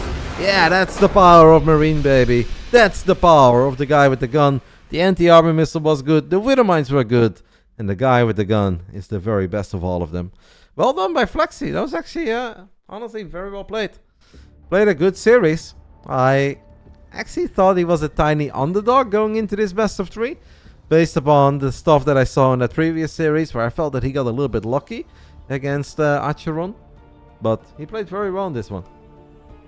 Cool build in game 1. And excellent macro and execution in game 2. I tip my fedora to you, sir. Of course, right when I go AFK, the game starts, but that's okay. I'm here. I apologize, guys. Right when I go AFK, they started. Well, not quite, but we missed 50 seconds. But apparently 50 pretty important seconds, because weird shit is happening. So I'm just gonna go ahead and hop into the game immediately. It's the lower bracket match, so tournament live on the line for these guys. In the bottom right side, the crazy, wild, unpredictable Russian Protoss. That is Naji, who doesn't have anything. Open up a double pylon. What on earth is this build? He forgot his gate. What is this, guys? He forgot his gateway. He forgot his gateway while going up against the American Protoss, Acheron, who is going for the proxy 2 gate. What on earth is this? Out of all the things you could ever forget, how do you forget your gateway? Well, we are Omega super dead, I think. He didn't forget. This is a mind game? Okay. Oh, that's a very late gate, mate. Yeah, maybe indeed he's like, oh, you should scout me. I have only 1 pylon in my main and that is it. But he's very dead, man. Unless he gets the best probes around ever on these 2 zealots and he doesn't lose anything, but I think he's Omega dead. I don't know if we can really call this a mind game. Oh, that's pretty sick, actually. Oh my goodness, he's so good with that. What the hell? That's actually very good. How the hell did he do that? There were like 15 probes at once. Bzz. Zapping. That is the best zealot defense he could have ever gone for. Holy smokes. I'm super impressed. He's going to have to do that one more time. But now he's actually going to have zealots himself. And maybe he's not Omega dead. That was incredibly well done. Naji is a god. I'm learning things today. 4.9k MMR video gaming. He's going to do it again. Obviously, there's a couple of adepts on the way as well. We're going to have to worry about adepts, but very good defense, at least against the first 4 zealots. I was especially impressed with the way that he dealt with the first 2. Now, these adepts are an issue. Don't get me wrong. But if you have your own adept here, if you can limit the probe losses to 5, it's acceptable. I think he's going to lose a lot more than that, right? -3 probes already. Make it -4. There goes probe number 5. Number 6. Yeah, good micro on the side of the American Protoss. It's excellent micro. And now I'm afraid that he's still Omega super dead. Still really impressed how he dealt with the first 2 zealots. You always gotta focus on the bright side of life. GG gets called. As we accidentally paused. Let's go ahead and go back to that start one more time. Because obviously I missed the first 50 seconds of this game. The way that he handled that was very cool. So, Naji has a pylon, then goes for a second pylon. And this is apparently a mind game because he is known to go for proxy 2 gate, cannon rush, all out cannon rush. Proxy 4 gate maybe. The flower. But this is the latest gateway ever. I just don't see a world where this is good. The gate goes down at 120. I don't know. If this is on purpose, I'm gonna be honest, I don't think I'm a fan. I'm sorry. I like creativity. But if this is on purpose, I don't think that's quite a superb threat. If you panic and make your own forge. Yeah, but even then, I feel like you wouldn't be in a bad spot. We're gonna play game 2 on NA, apparently. Like, let's say there is a world where you go gate, forge, cybercore. Is it bad for you then? I don't think it is, but... Gas before gate, is that a build? It is only a build if your opponent has the overreaction of the century and cancels his own gas and starts building cannons. And then you die to 3-gate robo, perhaps. But the chat doesn't appear on your right. I disabled it because I was panicking. Chat is back. Thank you, mate. It's okay. We're learning things. Anticore says he must have forgot. So it seems that chat is divided between this being a mistake or it's 248 IQ underwater chess and we are just not on Naji's level. I have the feeling that he forgot, but I don't know. He does have weird openings. So I am not willing to say this with 100% certainty. We have no delay, Mind Spirit. We are just chilling here, watching some community StarCraft. Might have to try this build out sometimes. I do not recommend any of you guys to go for that build. I do recommend you guys to deal with Zealots the way that he dealt with Zealots. That was honestly very cool how he stacked up all the probes and then he allowed all the probes at once to basically attack a Zealot while taking very little damage himself. That was incredibly well done. Some of these guys are so good at some little things that they are probably better at than some of the pro gamers. It's just that in a lot of other things they fall apart. Round 2. Fight! I'd love to do an interview with him. I can obviously ask him after the series, but I do not want to ask him in the middle of a series, rank accuser. Because if we ask him in the middle, it can maybe get him out of his rhythm, throw him off his game. So I don't like to disturb players in the middle of series unless I'm very close with them and I know it's okay. In the bottom right side, we're looking at the main base of the man who's now one map away from being eliminated of the round of 16 Vulcan Cup. Needs to win 2 in a row and the next best of 3 to keep his tournament hopes and dreams alive. It's Naji. In the top left side, we are looking at the main base of the American Protoss, now having home server advantage. Game 1 was in Europe, Game 2 is on NA. This is Acheron. No, this build is different. We have a pylon. We've got a gateway that's a solid 50 seconds quicker. And now maybe we're gonna get another gateway and a forge. It's definitely it's something. Gate and a forge then, right? Is that what we... No? It's kind of a flower. It's just the flower is missing part of its... how do you call that? Leaves? Whatever. Branches? And that's 3 gate and a gas. I don't know what I'm looking at, man. This is all very confusing. I have to admit that if I would scout any of this, I would also not understand it. So from that point of view, I can see why some of this stuff is good.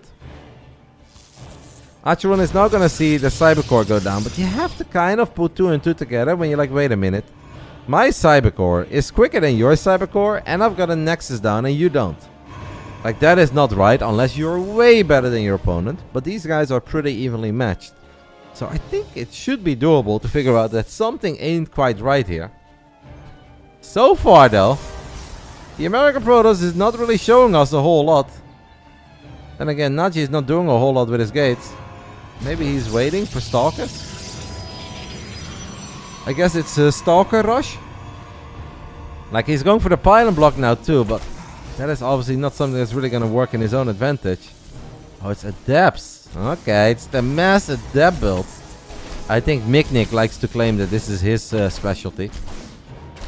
It's a full wall-off, guys. That full wall-off is a problem for Adepts. If he would have gone for Stalkers here, I'd be like, man, this actually would be very bad for the American Protoss. But since it's Adepts, Adepts are not very useful against a full wall-off. Now I actually think that Naji is in serious trouble. Naji could potentially struggle with this single Adept as well that's going to be heading his way if he doesn't keep a single unit at home. Like, if these were Stalkers, I actually think this pylon would be dead. before that Stalker even comes out, before the Stargate can do anything. And I think it would have been amazing for Naji. He did cancel the second wave of Adepts, and now he's going for Stalkers. But that's obviously quite a bit later, and this is that single Adept that I was talking about that has some potential if we don't have a unit in the right spot. I think that the orange American Protoss is playing this very well, and Naji is just in a bit of trouble. The mind games are not quite working out. We are supply block 2 for a split second. We are waiting for Warp Gate, I guess, and then it's good old 4 Gate. What Acheron should do here is build a Void Ray, sentries, and batteries. That's all you want to do. Instead he goes for an Oracle. Now the Oracle has a lot of potential because the battery is not quite done yet. But if we cannot get our Void Ray out, we are actually in a bit of a pickle ourselves. Oracle, don't let that battery finish up, mate. Ay, guys. He's too busy trying to keep his Stargate alive that he's not using the Oracle. And now that shield battery of Naji is actually going to finish up. There should be battery overcharge available though. Yeah, we still have it. So at least one Void Ray should come out. Do we have some energy here? Yes, plenty of energy. Oracle has finally gone for the main base. Not really doing anything yet. Is going for a Stasis Trappy. I want to see it. It's a big one. It gets everything. But what are the Stalkers doing? The Stalkers have killed the Stargate before the Void Ray came out. So the Stasis Trap is one for the ages. But the Stalkers have killed the Stargate and there is no Void Ray. Now Acheron really needs to chill, just upper ramp with his Stalkers. There is one Adept in the main base that has been taken care of. Naji is now just going to try to one-shot everything. Just walk closely to the Stalkers and try to one-shot them, mate. That's what you want to do. And that is exactly what he's going for, and he gets the job done. That must have been such a close call. He didn't overcharge. He had, he has energy, guys. I checked the Nexus. He has energy. Overcharge is available, but he doesn't overcharge. And he loses the Stargate. Gets the biggest Stasis Trap out there. These are games, guys. These are video games. I don't want to talk about it all night long, but I'm excited, and I think Spain wins. I've said Spain since the very beginning of the World Cup. I also thought France for a bit. I was like, France or Spain. I really did not think America was going to win. Final round. Fight! Alright guys, final round to determine who is going to move on to the decider match of this group. Group A, round of 16, a Vulcan Cup. We have a Matcherino, exclamation mark Matcherino. I say we, I'm not really part of this tournament, but I'm trying. You guys can support this tournament for free. In the top left side of Dragon Skills, we are looking at the main base of Platinum Heroes and Naji, the Blue Protoss, who honestly kind of stole that previous game. That was robbery in broad daylight. In the bottom right side, we are looking at the main base of the Orange Protoss. Pretty much had the game in the bag, but did not overcharge. Could not get the Void Ray out. Landed an amazing Stasis Trap, but that couldn't save him against all the Stalkers. This is the American Protoss back on Europe. Acheron. Yeah, Legion Cup, Vulcan Cup. Different names. Seems like it's very stretched out, and that's why I don't want to make any promises that I can show you guys all the games of this tourney, but definitely playoffs. I want to be here, and I think tomorrow I'll be here. There's no reason for me not to be here tomorrow, and we'll see what the upcoming weekends bring. I'm gonna try to cover as many games as possible, but I don't want to make any false promises. The American Protoss is gonna go for the 1 gate fast expand Nexus before Cybercore even. Max Pax would be proud. Every other Protoss is shivering in his boots. And Naji, well, oh, what is it? Gate, 3 gate. That's gonna be very hard, I think, to deal with on the side of Acheron. If he could not defend in the previous game, when I think it was going to be a whole lot easier, I wonder how he's gonna do it this time. The only thing you say is that he can go Robo here, right? Like, I wouldn't even go Stargate. I feel like you should go Robo here. Go, yeah. I like the Robo call. I kind of think I would prefer the Robo in the natural, to be completely honest. Because at this point we're committing to defending the natural anyway. And then it's nicer to have the Robo in the natural, that the moment the Immortal pops, it can battle immediately. I would also get a second pylon and a battery here, my friend. You have a probe in the main, that's cute and all, but... it's gonna get hard. It is going to get hard. Naji is making some adepts now. I find the adepts... Okay, and he's gonna go for a Robo too. So it's 3 gate and proxy Robo. I got a shield battery here. This battery is gonna make it hard to get ever a full wall off, I think.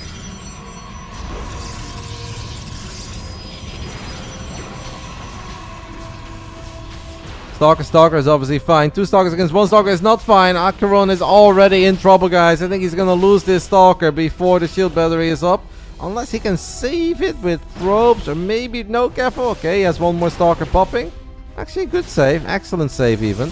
Naji has one of his weird Naji pylons again, and he has once more trapped 3 probes in the main base. Very cool. Now there's also a pylon. Oh, Naji can just warp in the depths, by the way, in the main base. He's already warping in the depth in the middle of the mineral line. The disrespect. What is happening here? The probes are going to go for citizen's arrest. These adepts, though, are just going to shade through because we don't have a wall off. I think that the American Protoss is in all sorts of trouble. It's 4 adepts and a pilot in his main. A lot of probes are stuck. Big Daddy Immortal needs to solo 4 adepts. It takes a little while for an Immortal to kill this many adepts. A lot of probes have already fallen. It's still 2 bases against 1. What on earth are these Stalkers doing over here? It's safe to say that they should not be there, and I'm afraid that it's now game over. I think Naji simply has too many units. Naji with his 200 IQ pylons gets the job done and advances into the final round of this round robin group or GSL format group. Shame. I have the feeling that Acheron should have really built the robo in the natural. Bully is disagreeing with me, but I really don't see a single reason why you wouldn't want the robo in the natural there. And I also think going for a full wall off is not necessarily bad.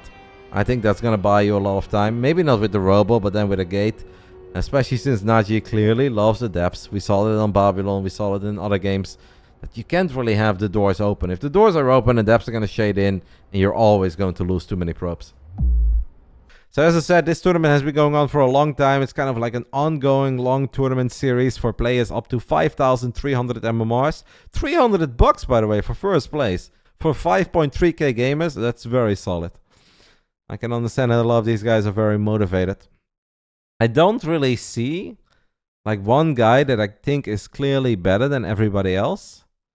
As Heaven is kind of good, but I think Anticore is kind of good. I think Stronic is pretty strong, no? Isn't Stronic one of the stronger guys out there? I'd be surprised if one of these 4 wins the tournament, but it's possible. I'm not too familiar with Moston, Raka, Kinpitch, Mr. L a little.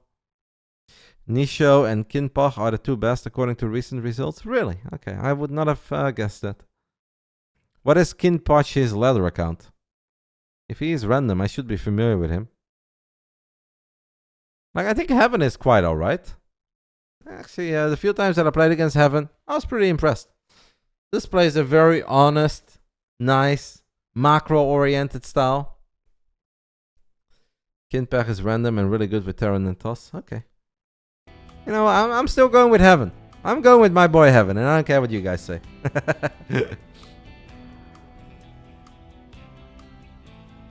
I will slide into those Heaven DMs later tonight and be like, yo, bro, you need a bit of Rotti coaching? I actually believe that I could be a very, very efficient coach for guys around this MMR.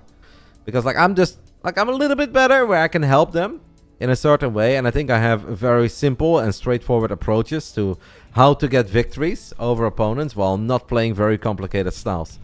So I actually think that if you have me in your corner, that would be a pretty serious asset. And I don't often say that. I don't believe that I can help many other players either way lower or way better, but I think this is like the sweet spot of MMR where I think I could be very useful as a coach. Not anytime soon, not within the next week or something. Let's get it on. Round 1. Fight! In the bottom right side of Dragon Skills, guys, the final match of this group. We know that Flexi has made it into the playoffs. Who is going to join him? Will it be this man, hailing from Poland, Psystorm Gaming's Danny? Or will it be this man, who's got more IQ than all of Twitch chat combined? The young Russian Protoss from Psystorm Gaming and Naji. My shirt matches your username, Ravi. We are a team together, mate, whether you like it or not. You missed some F1, by the way, yesterday night, Jeremy. Well, we didn't have too many people. It was like 6 or 7, but it was actually pretty good. Some good fun. We did some realistic performance. I was driving the McLaren. The McLaren kind of sucks, but still won a couple races. Good little session overall. Just breaking your legs, mate. Well, we got some white jerseys too, but I like the design of the white jersey less than I like the one of the black one. Like the black one is very simple with just the Basilisk logo, and then the white one just has like Basilisk plastered across the chest. And it's cool, I like it, but I just like simple a whole lot more than I like big text. I've always, in high school as well, hated these sweaters that used to be popular in like the late 90s and early 2000s, where it just like says Nike over your entire chest, or Puma. It's like, I don't want to be a fucking walking billboard. Like it's not cool at all. Like a little logo and a clean shirt, I'm always a fan of. But it was karting night for our middle son. He picked up his first podium. Let's go! Congrats, that's awesome. That's very nice. That's a good reason, mate. Even Lethal was racing, by the way. Lethal really sucked. We had a realistic performance, and Lethal was in the Red Bull all night long, and he could barely win a race. And we were all bantering him. Even Pi was bantering him. Yeah, good job here, by the way, guys. Sorry for ignoring it, kind of. Just talking a little bit about our F1 adventures yesterday. But obviously, Naji has built a lot of very good probes, very good pylons that trapped multiple probes of his opponent in mineral lines. And then he immediately said, I don't want to deal with that. And I think he did that well. We had double adept opening over here for Naji. Meanwhile, Danny is pretending that he wanted a 1-gate fast expand, but instead he is playing this ultra safe, kind of like Rotti style. Gateway, Robo, Stargate. I think I like it. Honestly, I think I really like this. This is actually something that the Rotti coaching would tell you to do. Now, I would obviously tell you to make a Phoenix and not an Oracle, but build order wise, I think it's a big advantage for the men from Poland. But if we've learned one thing, it's that doesn't really mean anything if we are looking at a Naji game. The shield battery, I think, is going to be 2 seconds late, so it might lose a few probes. Meanwhile, Danny, though, doesn't have a shield battery at all, so that could actually be a problem. Like, this Oracle, guys, has potential, and it's more than 2 seconds. It's more like 6 or 7 seconds. So that's a lot of probes falling, but even more probes, I think, are going to die over here, even though there is at least one Stalker. No, no, no, that is a mistake, Naji. That is a mistake, my friend. You do not go for a stasis trap there. Oh, yeah, and just like that, then it's all over.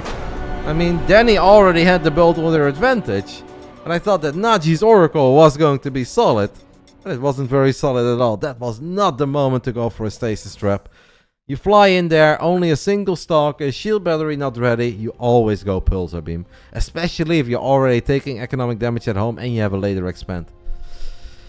That was a big boo-boo on the side of our Russian Protoss, Naji. Then he takes the 1-0 lead. And we are going to stay on Europe by the looks of it, so that's kind of cool. They have heroes in Warcraft 3 and more races. Well, we have 4 races in Warcraft. And indeed a whole bunch of heroes. Warcraft 3 was obviously an incredibly big project for a very long time. I think you cannot really compare the two. If they make a game half as good as Warcraft, that runs smoothly in the year 2023, I will already be very impressed. Warcraft is honestly still doing pretty good. These guys from Back to Warcraft, they're putting in some very serious numbers for some of these events. On Twitch, after all these years, like 20 plus years after that game came out, it's actually very impressive.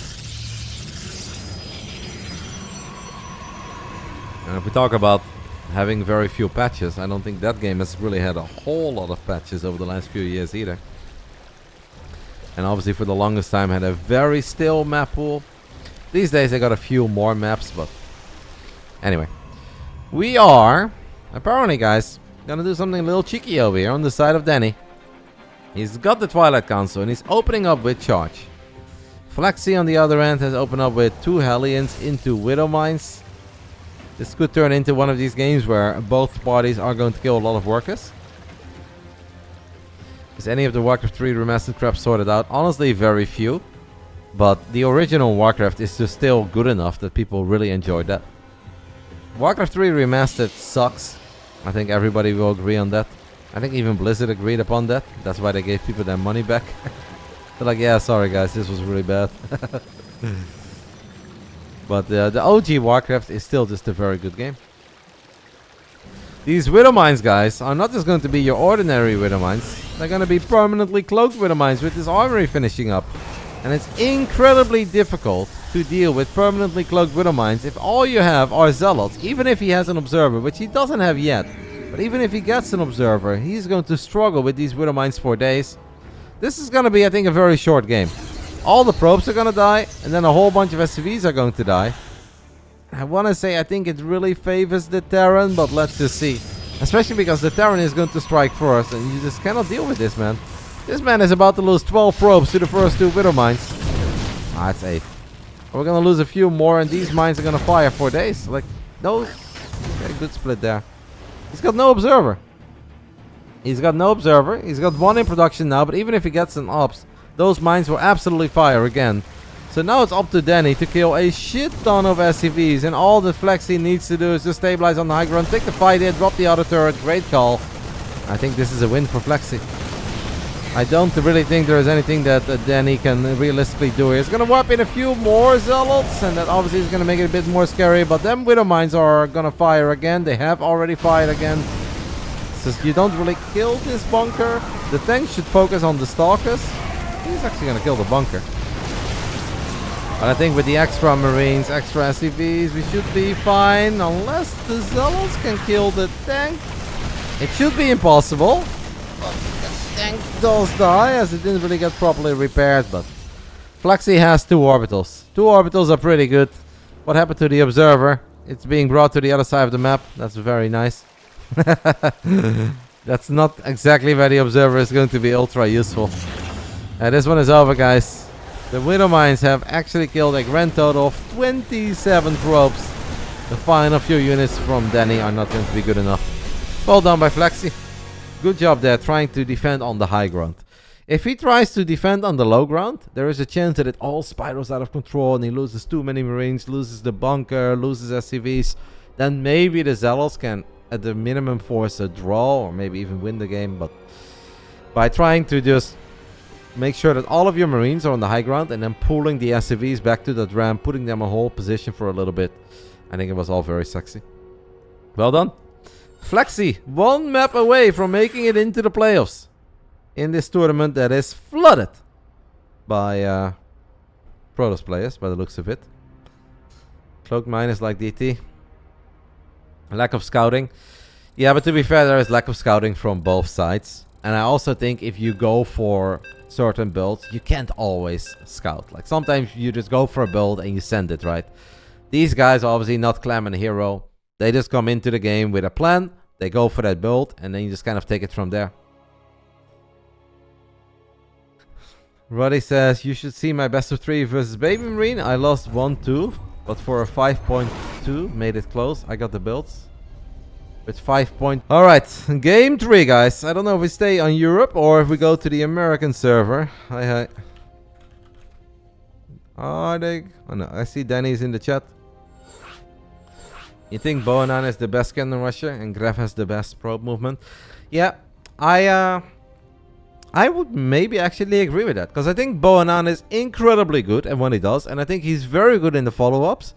But if I compare him to the days that I played a lot against the Moss Zero or I played against Sprint F, I think they were better in keeping their probes alive. Boanan is very good in knowing where to build cannons, knowing how many cannons to build, and knowing when to transition and what kind of transition to go for. But he's not as good in keeping the probes alive as some of these other cannon rushes were. Yeah, sorry, Cobble. I keep on thinking that Danny is from America. But obviously that was the other Protoss. It's a Polish Protoss against a Russian Protoss. We stay in Europe. Lucky final block is pretty good. Yes, they are. Alright, guys. The absolute last game of this first broadcast day of the Legion Cup, Vulcan Cup, that I'm just casting for fun. Some community StarCraft around 5,000 MMR, and I really have been entertained. These guys have put up a good show. I get a little round of applause from me. All 4 of them. It's been very fun. Let's see who's going to be the second player to make it into the playoffs. Final round. Fight! I have the same Tolo. I actually don't know who I want to see advance. Top right side of Royal Blood. We are looking at the main base of our Polish Protoss. Psystorm Gaming's Danny. And in the bottom left side, the man who does not want to play a game with StarCraft 2 unless he's in all sorts of trouble at minute 2. That's just the kind of guy he is. He takes it from there. Platinum Heroes Naji. Naji or Danny, who is advancing into the playoffs. We already had Flexi winning this group. Well, pretty impressive.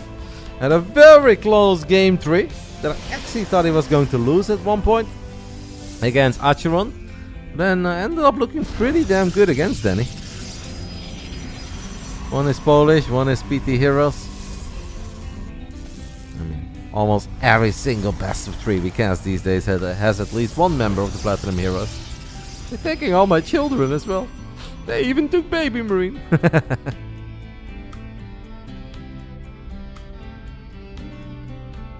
No. Naji managed to get another pylon up. Did he lose his probe for this? Nope, he did not. So his probe is still alive, and he has once more, guys, successfully trapped 2 workers that are not able to mine right now, and it also means that this mineral patch can only be mined from if the probes take the long way around. This is legitimately very good. I'm surprised that Naji gets it done every single game, because this is something that a lot of people try, but this is kind of annoying, and normally it's pretty hard to get it done. He gets it done every game.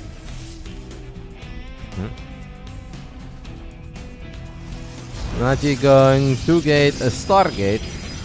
Is that going to get scouted, Danny? Couple inches towards the top, mate.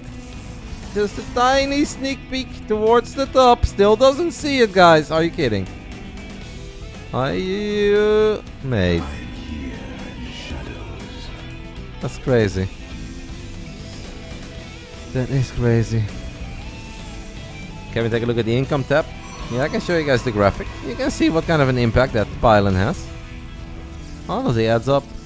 But I mean, this is obviously nice, but not scouting the Stargate is a bigger issue. We already saw in game 1 of this final best of 3 how deadly an early Oracle can be. So I am slightly more concerned about not scouting the Stargate than I am about losing a few minerals because of that pylon. Because obviously that pylon did cost 100 minerals as well, etc.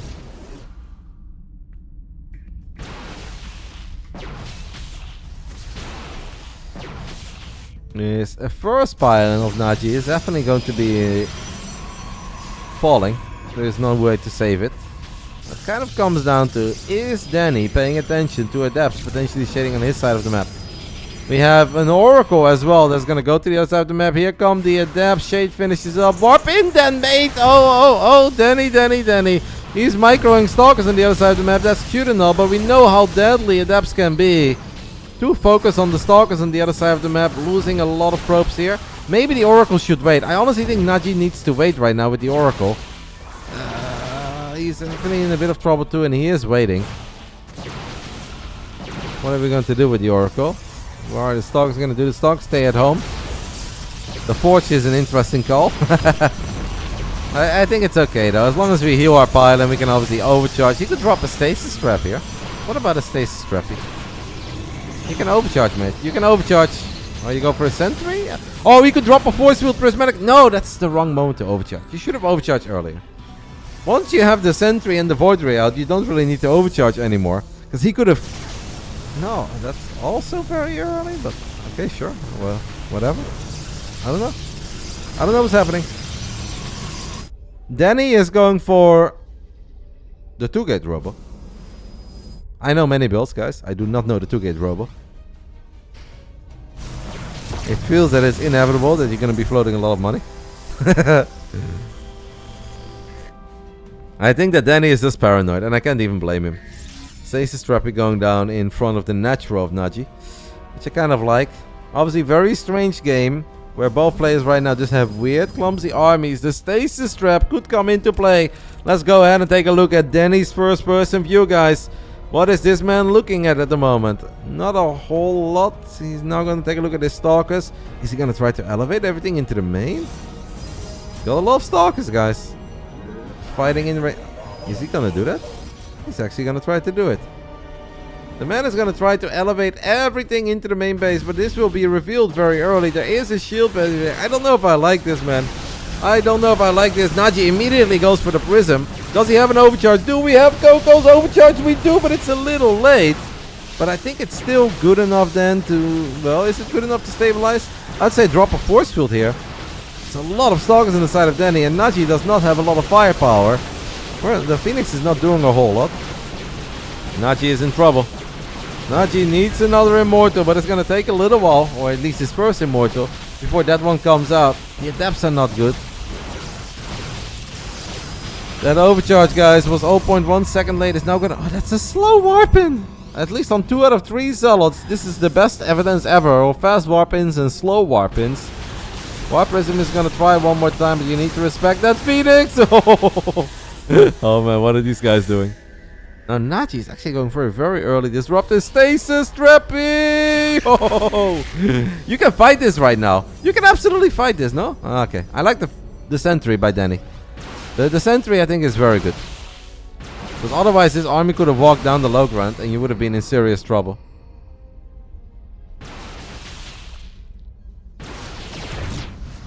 Does he know? He's gonna see the disruptor, and the disruptor shot is very early. Alright. Oh, the force field, by the way, from the low ground zoned out the Immortal and he kills it. 6 snipe on that Immortal. Very well done. Also, taking the third instead of the natural because of a stasis trap. Don't see that very often. Naji's gonna take the gold. And the Vulcan Cup may actually very well be the coolest cup out there. Not exactly the force field I would have gone for, but that's okay. I don't even know who's winning. Sniping that Immortal was very big. Who is winning though, guys? Like, these Stalkers don't have Blink. Once the Stalkers have Blink, I am somewhat confident in saying that I think Danny is winning. But without Blink, it's very, very, very hard to take a good fight against multiple Disruptors. On top of that, it's going to be hard for him to defend the third base and the main base at the same time.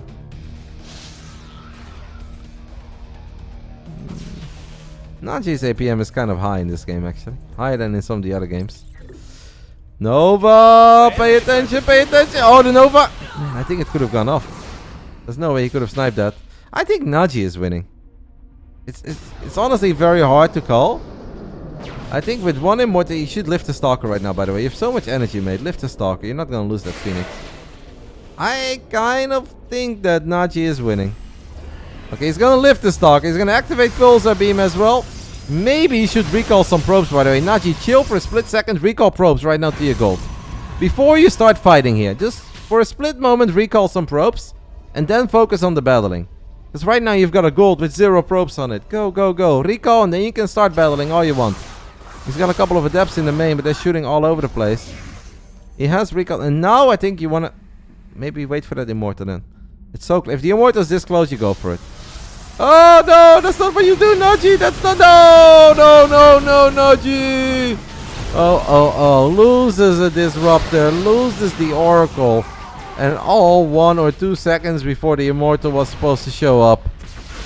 Just when I kind of like the game for Naji, he does that. Oh my... No! Well, guys, I'm afraid that is it. Immortal gets caught as well by a bunch of Blink Stalkers in the center of the map. And it seems that the Russian Protoss will get eliminated. He entertained us today. He gave us some very fun strategies and cool builds. And I think in the end, it is the Polish Protoss, Danny, who is going to advance into the playoffs of the Vulcan Cuppy. Today was wild. Today was all over the place. I have seen things that will stay with me for a very long time today. But I had fun. And I hope you guys had fun too. I really thought there was some potential there for Naji before Blink was done, but obviously not like this. GG, well played, gets called, and it's Psystorm Gaming's Danny, the Polish Protoss, who will advance into the quarterfinals of the Vulcan Cup. That was our first day, and I gotta say, I had a lot of fun watching these games, guys. These dudes put on a show. All 4 players entertained us. We've had a lot of fun moments. Shout out to all 4 of them. I think that was a good time.